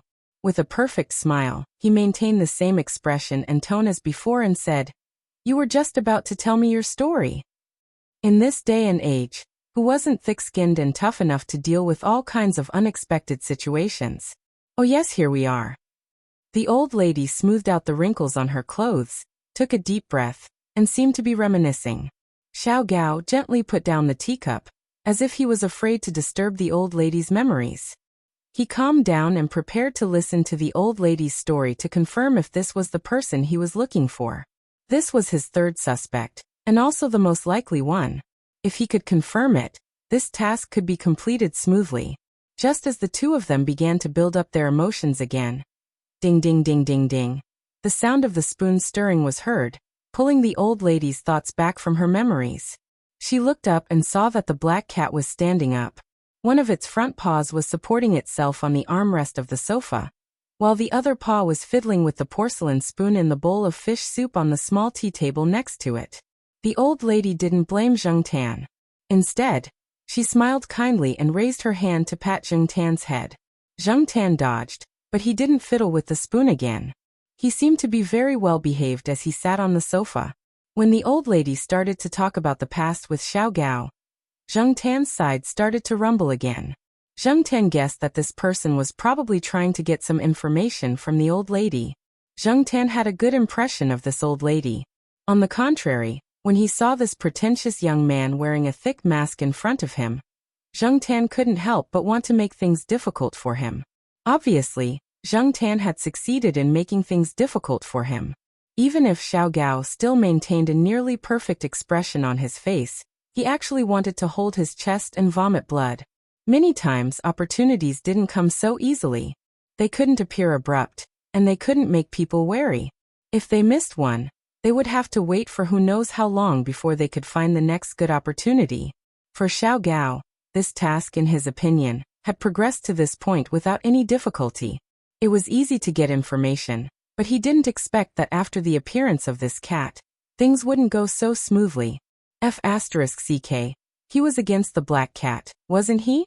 No wonder he always heard people say that encountering a black cat was unlucky. Xiao Gao now had a deep understanding. After encountering the black cat that night, he left the night building, and on the way his car tire burst once. He was really unlucky. After being interrupted by Zheng Tan several times, the old lady lost interest in continuing to recall, but she didn't have any dissatisfaction with Zheng Tan. She only said to Xiao Gao, "Young man, you have to seize the opportunity. I missed it when I was young. Even if I regret it now, it won't help." Xiao Gao's eyes flashed slightly, but he didn't continue to ask too much. So much time had passed, so he politely said goodbye to the old lady. When he left, he seemed to inadvertently glance at the black cat on the sofa. Zheng Tan stared back at him, but intuition told him that this guy was actually full of tricks, and was probably thinking about how to fight back in the future. After Xiao Gao left, the old lady took Zheng Tan to the backyard to see the flowers she planted. She also asked Zheng Tan to come and accompany her when he had time. The old lady actually didn't expect the cat in front of her to understand anything. She just sometimes wanted to find a suitable person to talk to, especially when she was recalling some things in the past. The old lady sat on the rattan chair in the backyard and sighed. It's been almost 60 years. Zheng Tan didn't quite understand why the old lady sighed, but after thinking about it, he guessed that it had something to do with the purpose of Xiao Gao coming over. Unfortunately, the old lady didn't want to talk about it now. It's okay. When he had the mood to come here for a walk in the future, he could come here to eat and drink. He would probably be able to hear the old lady reminiscing about the past. On the other side, Xiao Gao left the old lady's villa and drove along the lake, preparing to leave the residential area from this road. At this time his cell phone rang. Xiao Gao stopped the car by the side, looked at the golden turtle on the screen, and answered the phone. Hello Liuba, are you busy now? There's an order that I can't accept. I want to see if you're interested, the person on the other side said. Tell me about it. The Xiao Gao the old lady was talking about, and the Liuba, the person on the other side of the phone said. His tone was not as humble as when he was talking to the old lady just now. At this moment, he sounded more casual, as if there were not many things that he cared about. After hearing a few words from the person on the other side of the phone, Liuba interrupted. The money is too little and it's too boring. I won't accept it. Well, I also guessed that you would reject it. I'll find someone else, the golden turtle said. In fact, when he decided to make the call, he thought that Liuba probably wouldn't be interested in this order. The reward for this order was a big order for others, but for Liuba, it was not even comparable to the small orders he did 5 years ago. Liuba was a well-known person in the circle of private detectives. It was said that when he was still a child he began to help people catch mistresses, find evidence, and make money. Now he could be said to be very experienced and had a strong understanding. The success rate of taking orders was quite high, and he kept his mouth shut. Similarly, the reward was also high. Even if the reward was sometimes ridiculously high, there was still an endless stream of people looking for him. In China, there were actually laws and regulations that explicitly prohibited the existence of private detectives. Therefore, until now this industry could not be openly registered. However, in the social reality, there was a need for private detectives to develop, and it was easy for them to take advantage of loopholes. These days, there were more and more people who relied on this industry to make a living. However, every industry was divided into 3, 6, and 9 levels. In this special circle, Liuba was a legendary person. There were too many legends and rumors about him, but it was limited to this small circle, and outsiders did not know much about him. From the beginning of small order to now only taking on some big orders, Liuba could be said to be standing at the top of the pyramid in this circle. As for Golden Turtle, it was also a code name, but in terms of fame, it was far less famous than Liuba. Golden Turtle was now doing nothing in a marriage consulting firm, and he secretly took on some jobs such as investigating mistresses and obtaining divorce evidence. These jobs were easy to do, and he could earn money quickly. Generally, he would not cause any big trouble. Sometimes, when he met some rich people, he would also make a lot of money. Of course, Golden Turtle knew that what they were doing now was just the leftovers of Liuba. Speaking of which, Liuba could be considered Golden Turtle as half-master, but in terms of age, Golden Turtle was actually 10 years older than Liuba. What's wrong? Are you in trouble? Could it be that some ignorant person offended you again? Golden Turtle could tell from the other party's words that this person was not in a good mood. Liuba sneered. You speak as if I'm a scourge. Let me think. The last person who offended you suddenly fainted when he was having sex with his wife. The guy who offended you suddenly coughed up blood during an interview, causing the public to speculate about him. The guy who offended you suddenly coughed up blood during an interview, causing the public to speculate about him. The guy who offended you before that suddenly broke his arm when he was dancing.